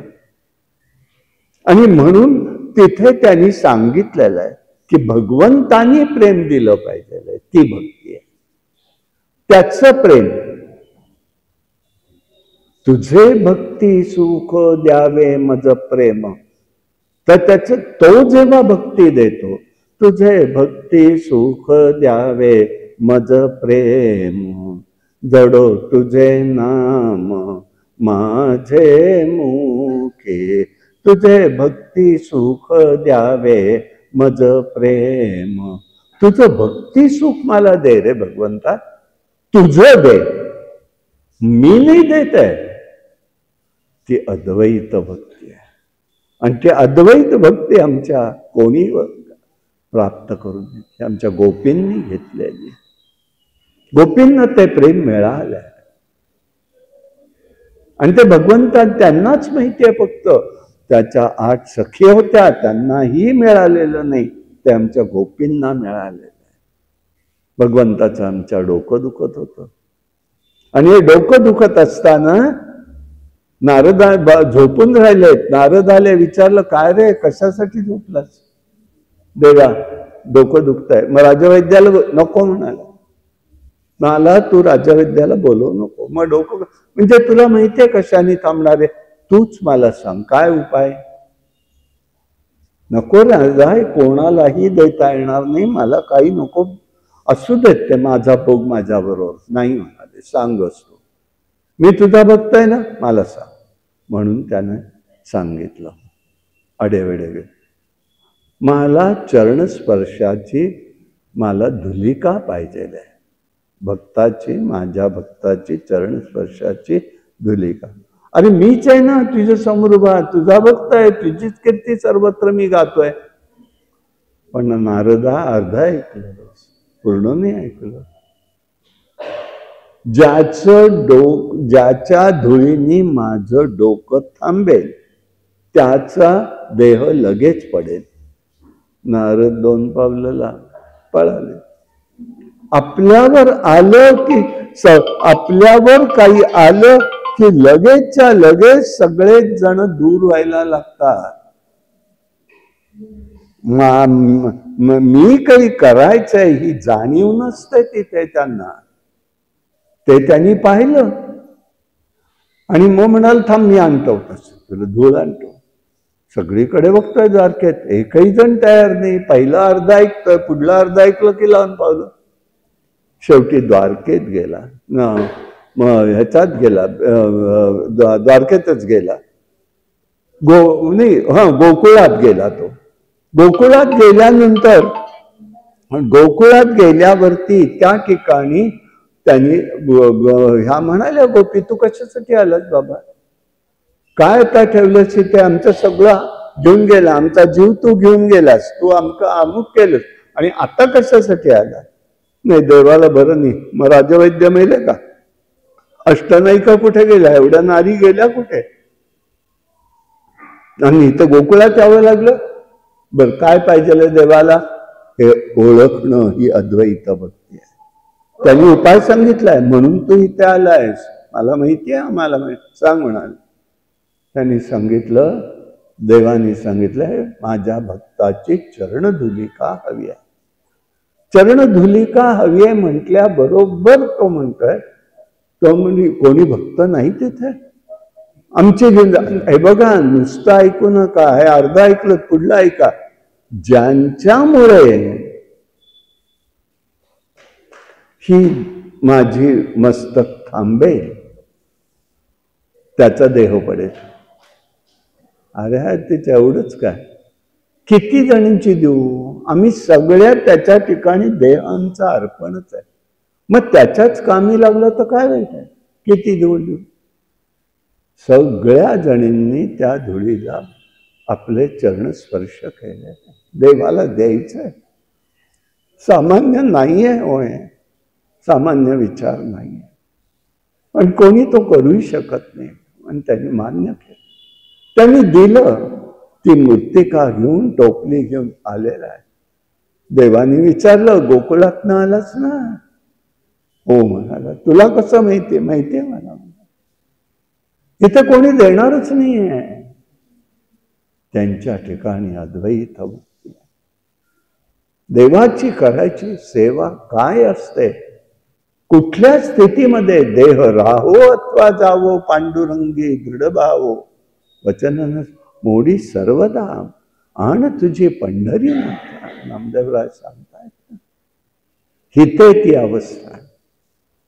देव म्हणाले, आण मूर्तिका. नुसतेच देऊ नको, सगळ्यांनीच दिले ना, ठीक आहे, ओत माझ्या डोक्यावर. ओतल्याबरोबर देवाचं डोकं थांबलं. सगळ्या गोपींचे देह पडलेले आहेत, आणि जे पडलेले देह होते त्याची झाली चंदन. म्हणून त्या चंदनाचं मृत्तिकेला गोपी चंदन म्हटलेलं आहे. म्हणून ते देवाला लावायचं नसतं, फक्त ते पितरांच्यासाठी आहे, मुक्तीचं साधन आहे. वारकरी लावतात, त्या मुद्रा म्हणून लावतात. देह आम्ही त्याला अर्पण केला आहे, प्रतीक आहे. हे सगळं विलक्षण आहे. आणि म्हणून हे प्रेम भगवंताविषयी करता आलं पाहिजे. राधे राधे जे प्रेम तुला भगवंते दिधले, त्यातील अंश मला तू दे. जे प्रेम तुला भगवंते दिधले, त्यातील अंश मला तू दे. राधे राधे ज्या प्रेमाने गेहा विसरून आलीस तू वृंदावनी धावून, रास खेळता गेलीस विरमुन, त्यातील प्रेम मला तू दे. त्यातील प्रेम मला तू दे. राधे राधे राधे राधे जे प्रेम तुला भगवंते दिधले, त्यातील अंश मला तू दे. वात्सल्याने वत्सा सोडून दोहिलेस तू गोकुळी गोधन, अर्पुनिया चरणी तन मन, ते वात्सल्य मला तू दे. ते वात्सल्य मला तू दे. राधे राधे राधे राधे जे प्रेम तुला भगवंते दिधले, त्यातील अंश मला तू दे. ज्या विरहाने पोळलीस तू कृष्ण दिसावा हा मनी हे तू, यमुना तीरी आलीस शोधत, त्या परिवीर मला तू दे. त्या परी वीर मला तू दे. राधे राधे राधे राधे, जे प्रेम तुला भगवंते दिदले, त्यातील अंश मला तू दे. उद्धवजी अभिमाने आला, त्याचा गर्व समूळ गळला, त्याचा गर्व समूळ गळला. ज्या भक्तीने मोहनी गेला, ज्या भक्तीने मोहनी गेला, त्यातील भक्ती मला तू दे.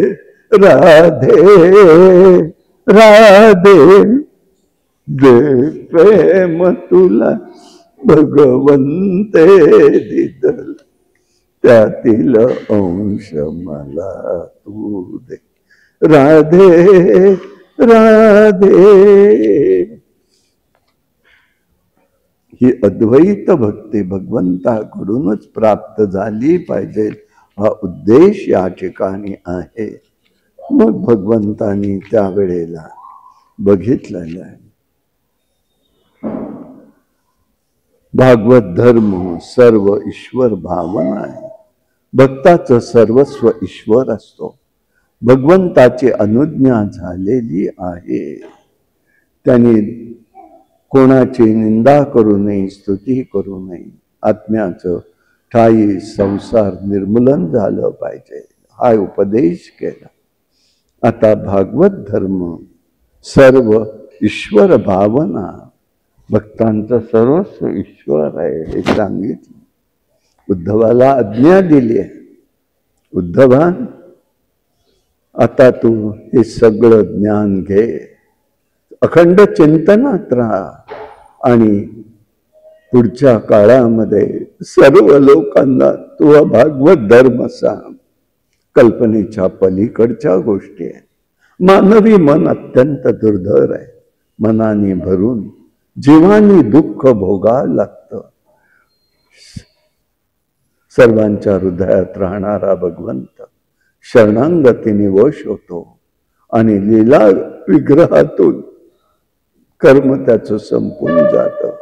म्हणून जागृत जागृत प्राप्यवरांनी बोधात, हे लक्षात ठेवायचंय. भगवत धर्माचे विविध कर्म करायचे आणि विहित कर्म करून उन्मनी अवस्थेमध्ये पोचायचं आहे. आता वेळ झाली. भगवंतानी सांगितलं, हे सगळं घेऊन तू बद्रिकाश्रमात जा आणि बद्रिकाश्रमामध्ये जाऊन तेथे राहून तू तुझा उद्धार करून घे. त्याप्रमाणे उद्धवाने सांगितलं, नाही देवा, मी बरोबर येणार. अरे इतक्या वेळ काय ऐकलंस तू? हे माझं भक्तीचं ज्ञान, भागवत धर्माचं ज्ञान प्रसाराचं कार्य तुझं आहे. तुला या लोकात मी थांबवत नाही.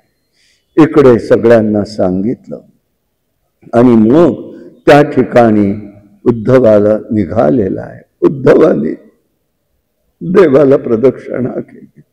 सूर्यास्ताची वेळ झालेली होती. सुवर्णयुक्त कांतीयुक्त किरण सूर्याचे अस्ताचे सर्वत्र पसरले. निरव शांतता आहे. मंद वारा वाहत होता. भगवंताने त्या ठिकाणी उद्धवाला सगळं ज्ञान दिलं. त्याच्या डोक्यावर हात ठेवला. उद्धवाने शांत झाला. देवाला प्रदक्षिणा केली आणि देवाच्या पायावर मस्तक ठेवलं आणि त्यांनी सांगितलं, उद्धवाने, देवा मला या तेवढ्या तुझ्या पादुका दे रे, मी त्या घेऊन जाईल. देवालाही टाळता आलं नाही. त्यांनी सुवर्णयुक्त पादुका आपल्या हातात घेतल्या, डोक्यावर धरल्या, छातीशी कवटाळल्या आणि निघालेला आहे.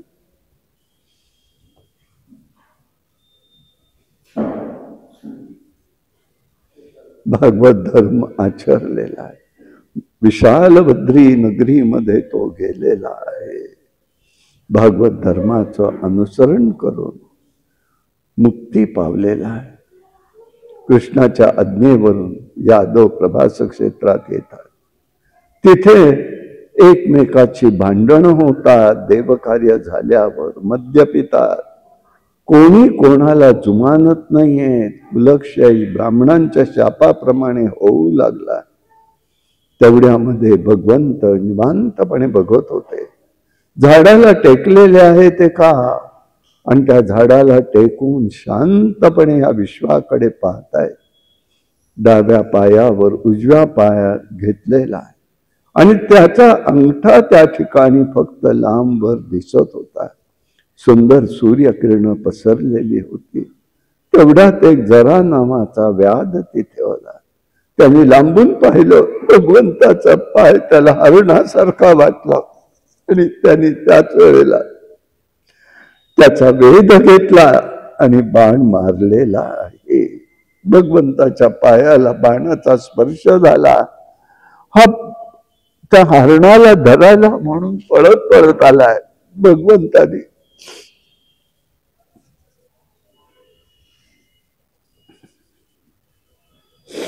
पाहिलं, रडायला लागलं. देवा मला क्षमा कर, मी नाही रे, मी चुकलो नाही म्हणाले. हा ऋणानुबंध होता. तो शेवटचा ऋणानुबंध संपलेला आहे. रामावतारात बालीचा वध केलाय. तो बालीच गेला जन्मीचा.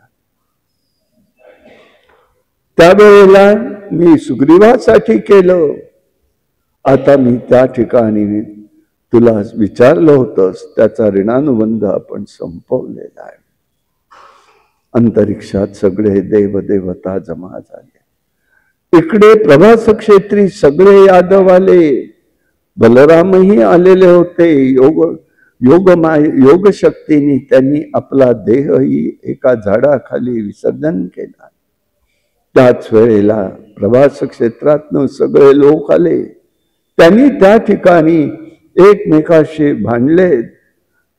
हत्यार संपली. सगळी हत्यार जवळ होती, आयुध ती संपली आणि लगेच त्यांनी तिथलं गवत उचललं. गवतानी शस्त्राचं रूप घेतलं आणि सगळ्यांना एकमेकांना धरून मारायला लागले. सगळे जण गेलेले आहेत. देवानी साक्षात त्याला सांगितलं, व्याधाला शांत केलं. सदैव त्याला स्वर्ग लोकाला पाठवून दिलेलं आहे. अंतरिक्षात सगळ्यांनी बघितलं. इकडे सगळे जण बघत होते. एक एक करत सगळे गेले. भगवंताच्या हातातली आयुधही गेली. पहिल्यांदा शंख चक्र गदा पद्मानी रूप घेऊन पुढे निघून गेले. दारुकाला तुळशीच्या सुगंधाने तो त्या ठिकाणी आला खरा, पण तोपर्यंत परमात्मा निघून गेलेले होते. भगवंताने वैकुंठाला गमन केलेलं.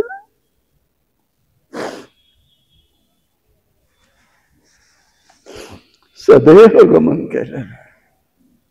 भगवान गोपाल कृष्ण महाराज की जय. मग वसुदेवादी लोकांना हे कळालं. अर्जुन चौकशीला आलेलाच होता. तेव्हा त्यांनी त्याला निरोप मिळाला दुर्जींकडनं, मैत्रियांकडनं. मग लगेच त्यांनी सगळं त्यांना दारुकाकडनं मिळालेला होता निरोप. मग लगेच तो सगळ्यांना घेऊन इंद्रप्रस्थाकडे आलेला आहे. त्याच्या अनिरुद्धचा मुलगा वज्राला त्यांनी राज्याभिषेक तिथे करायला केलेला आहे.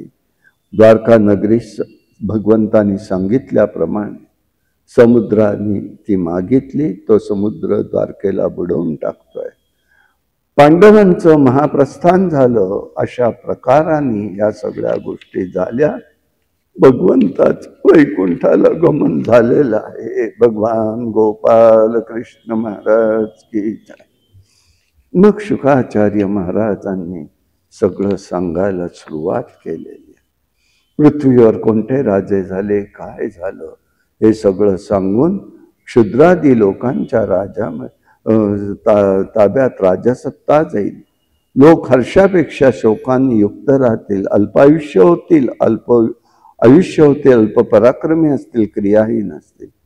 कलियुगामध्ये धर्म, क्षमा, दया, आयुष्यबल स्मृती, कर्तव्य, अकर्तव्य हळूहळू सगळ्याचा नाश होईल. कलियुगामध्ये द्रव्य हेच केवळ मनुष्याचा आचार आणि जन्म राहील.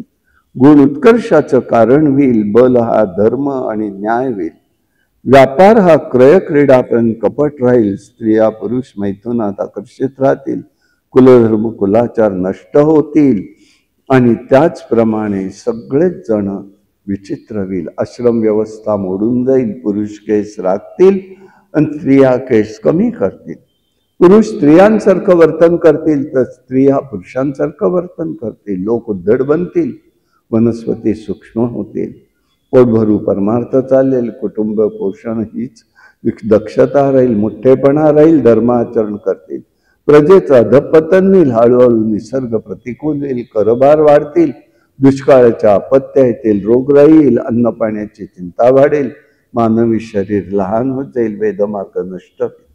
लोक शूद्रासारखे वाहतील.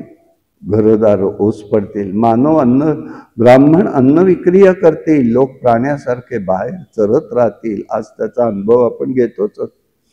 कलियुगात शेवटी धर्मरक्षणासाठी भगवंत अवतरण होईल. शंभल गावात विष्णुयश नावाच्या ब्राह्मणापोटी कल्की अवतार होईल. देवदत्त नावाचा अश्व असेल. तो सज्जनांचं रक्षण करेल. कीर्ती आणि केवळ अस्तित्वानी वायूमुळे लोकांची मन शुद्ध होऊन जातील. अशा प्रकारचा विचार शुकाचार्यांनी चंद्रगुप्त मौर्यापर्यंतचे राजांची नावं सांगितलेली आहेत. शुकाचार्यांनी आता राजाला शेवटचा उपदेश केला. शरीर हे पाण्यावरील पेचासारखं आहे. राजे म्हणतात हे माझं आहे, माझं आहे, मी करता आहे. भूमिदेवी हसते. त्यावेळेला भूमीने उपदेश केला. त्या भूमीलाच त्या गीताला त्या उपदेशाला भूमिगीत म्हणून म्हणतात. ती म्हणते हे सगळं चराचर यमाच्या हातचं खेळणं आहे. असं असताना आपण अजरामर आहोत असं वाटून लोक तसेच वागतात. विषयलंपट सत्तेत राहतात. मिळालेल्या सत्तेचा दुरुपयोग करतात. अहंता ममता मोठा दोष आहे. काळाचा नियंता आणि अहंभावानी अविवेक निर्माण होतोय. यावर एकच उपाय आहे. यावर तरणोपाय म्हणजे राजांचे चरित्र, देवाचं चरित्र हे सगळं ऐकावं, बघावं. ह्याच्यामुळे वैराग्याचा वस्तुपाठ येतो. भगवत भक्तांनी भक्ती निर्माण, गुणानुवादाने भक्ती निर्माण होईल. त्यांचं जीवन आनंदी होईल. युगधर्म सांगितले, कृत, त्रेता आणि त्याच्याच बरोबर द्वापार आणि कलियुग. कलियुगामध्ये एकच सांगितलेलं आहे. अधर्म बळकट होईल. एक पाद राहिलेला आहे. सत्य हे आहे. प्रजा लोभी होईल. दुराचारी, निर्दय, अकारण वैर धरणारी दुर्दैवी असेल. लोक नास्तिक असेल. ब्रह्मचारी अपवित्र असतील. कलियुगाचा तमोगुण राहतो. लोक भरपूर अन्न ग्रहणही करतील. व्यवहार कपटाने करतील. शूद्र तपस्वी बनतील. स्वतःचं कुटुंब स्वतःच्या सुखात रममाण होईल. शेवटी कलियुगात अनावृष्टी भयंकर होईल. प्रजा पृथ्वी व्याकुळ होईल. अन्न कुठेही मिळायचं नाही. दुष्काळ आणि राजकारण यांचा निरंतर उद्विग्नता येईल. सर्वत्र उदासीनता असेल. लोक द्रव्यासाठी स्नेह तोडून टाकतील. उदरभरण कामाच्या तृप्तीसाठी जगतील. हे लोक हरिचिंतन करतील. जे लोक हरिचिंतन करतील ते कर्मबंधनातून मुक्त होतील. असा आशय शुकाचार्य महाराजांनी सगळा व्यक्त केलेला आहे.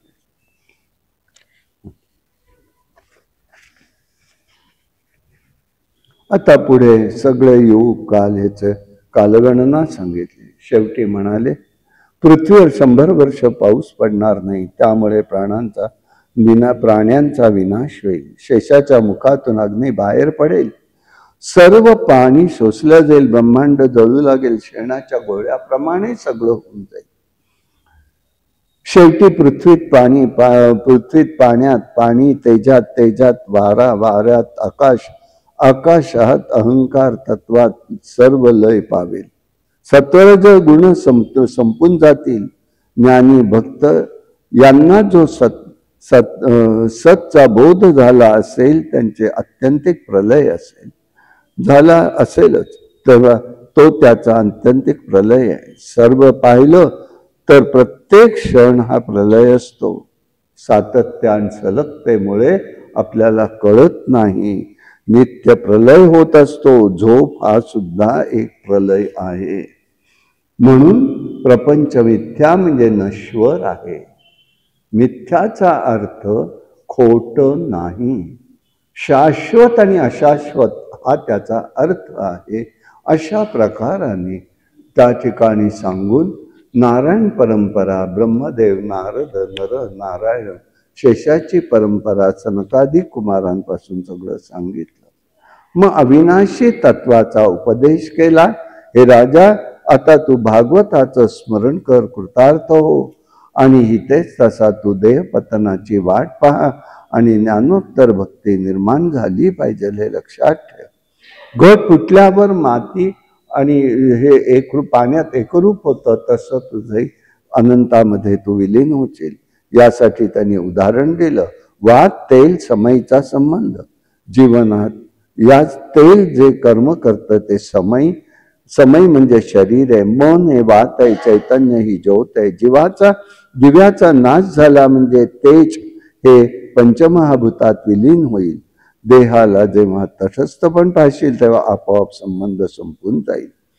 त्याच वेळेला मी ब्रह्म आहे, तूही ब्रह्म आहेस, आणि तक्षक ब्राह्मणही ब्रह्म आहे. तेव्हा तक्षक येईल, दंश करेल, हा विचार सोडून दे आणि तू या ठिकाणी राहा. अशा प्रकाराने चिंतन करत राहा. राजा परीक्षितांनी शुकाचार्यांचं यथार्थ पूजन केलेलं आहे. सिंहासनावर बसून ग्रंथाचं पूजन केलं. शुकाचार्यांचंही पूजन केलं. ऋषी सगळे गेले. वृक्षाप्रमाणे निश्चल मनाने तो त्या ठिकाणी भगवंताचं चिंतन केलं. उत्तराभिमुख बसलेला. ध्यानाला प्रारंभ केला. शुद्धातृषा सगळं संपून गेलं. ज्या शुद्धातृषामुळे त्याला त्या ठिकाणी शाप प्राप्त झाला, आता ती शुद्धातृषा त्याची संपून गेलेली आहे. तेवढ्यामध्ये तक्षक शुंगीच्या आज्ञेप्रमाणे दंश करण्यासाठी निघाला. रस्त्यात निघाला तर वाटेत त्याला कश्यप नावाचा ब्राह्मण भेटलेला आहे. तो म्हणतोय, काय तुझ्याकडे, कुठे निघाला? नाही म्हणाला, राजाकडे निघालो. तक्षक येऊन दंश करणारे, मी त्याला जिवंत करेन. तुझ्याकडे आहे का सामर्थ्य? एवढं आहे म्हणाले. मग कशावर न म्हणाले? म्हणून त्यांनी तिथे वृक्ष दाखवला. त्या वृक्ष वटलेला होता. पल्लवित करशील? करतो म्हणाले. त्याने आपल्या अभिमंत्रणाने त्याला पल्लवित केलं. म्हणाला, ह्याच्याकडे सामर्थ्य आहे की? तर म्हणाला, मीच तुला धन देतो, तू जा इथून परत. तो जो परतला त्या स्थानाला मुडना नावाची वस्ती निर्माण झालेली. शुकतालच्या 5 किलोमीटरवर हे मुडना नावाचं गाव आहे आणि तिथे ही घटना घडलेली आहे. आणि हा त्या ठिकाणी बसलेला शांतपणे. तक्षक राजाला आणि त्याने त्याला दंश केला. राजा परीक्षिताचा देह पडलेला आहे. जन्मेजय रागवतोय. त्यांनी त्याच वेळेला सर्पयज्ञ केला. अनेक सर्पांच्या आहुती दिल्या. तक्षक कसा येत नाही, तो इंद्रपदाच्या खाली जाऊन लपला. म्हणाला, म्हणा तुम्ही इंद्र तक्षक आहेस का? आता तो येऊन कोसळायला लागला खाली. तेव्हा बृहस्पतींनी वगैरे उपदेश केला, असं काही करू नका. सर्व कर्मानुसार घडत असतं.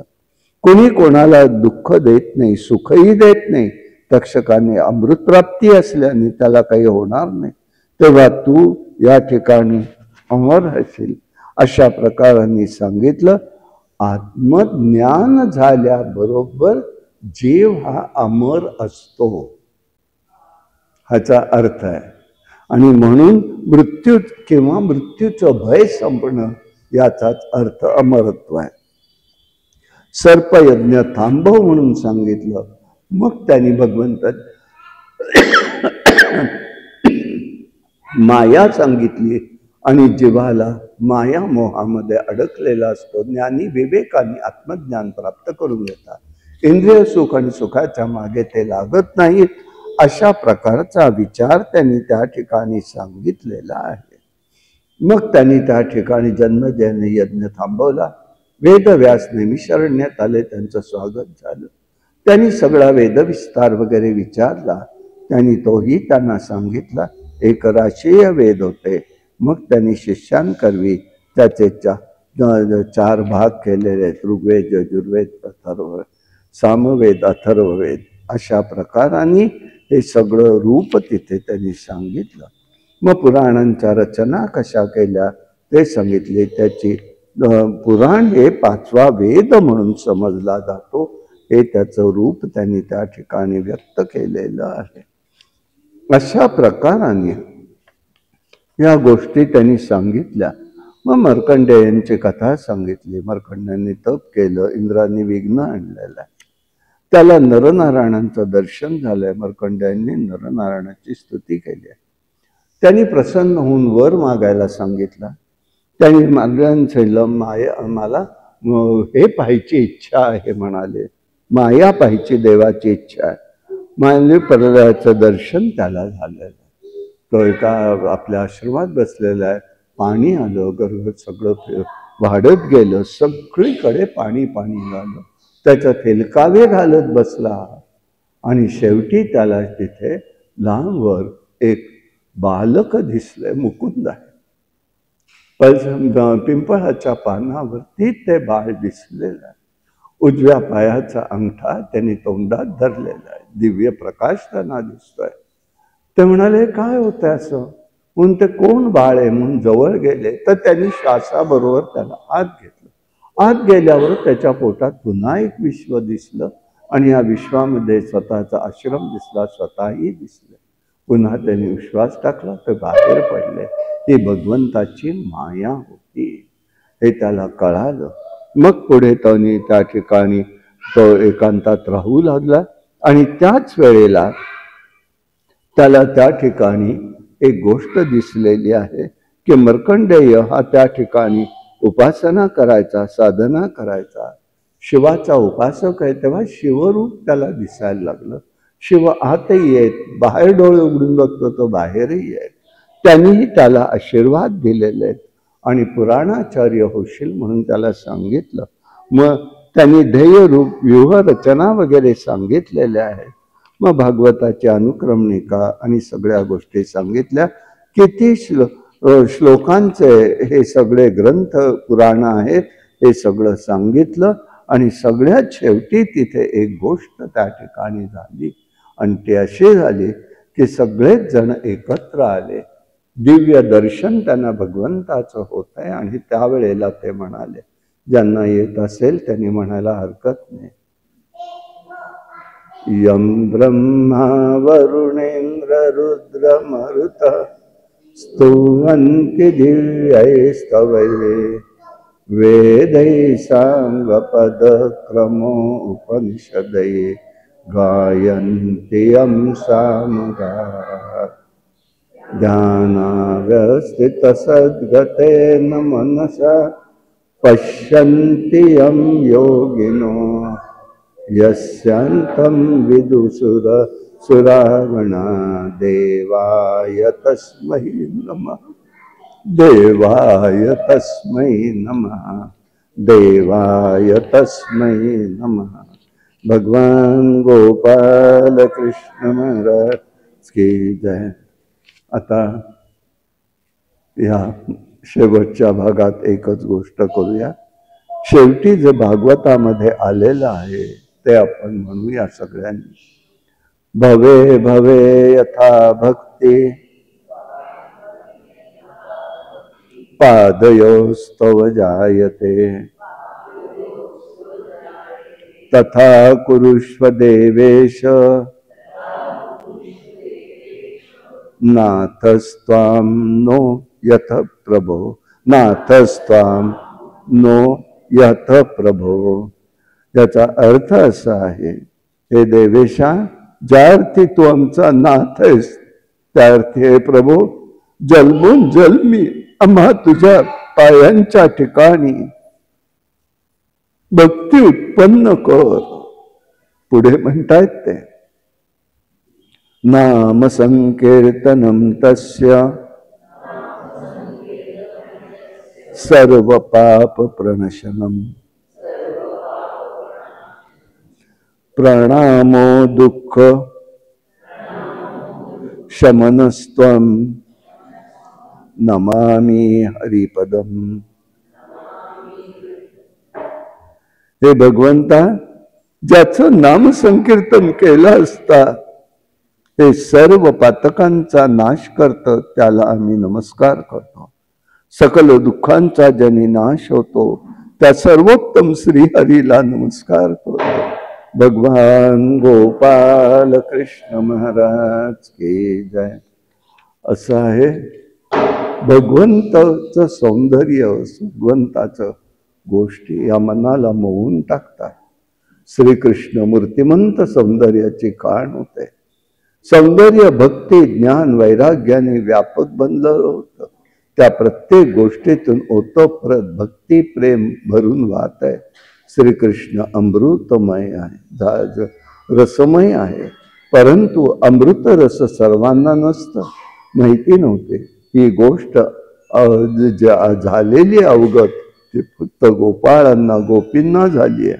म्हणून सर्वाधिक तादाकार झाले त्याचंच नाव सहसमाधी होतं.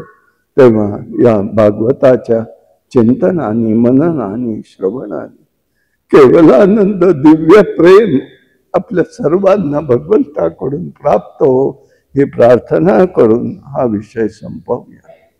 उद्याला सकाळी 9 वाजता भगवद्गीतेचं पठण आहे. विष्णू सहस्रनाम आहे. ज्यांच्याकडे गीता असेल त्यांनी ग्रंथ घेऊन यावा आणि त्या ठिकाणी सगळेजण म्हणूया. हे झालं की गुप्ते कार्यालयात त्याचा प्रसाद आहे भागवताचा.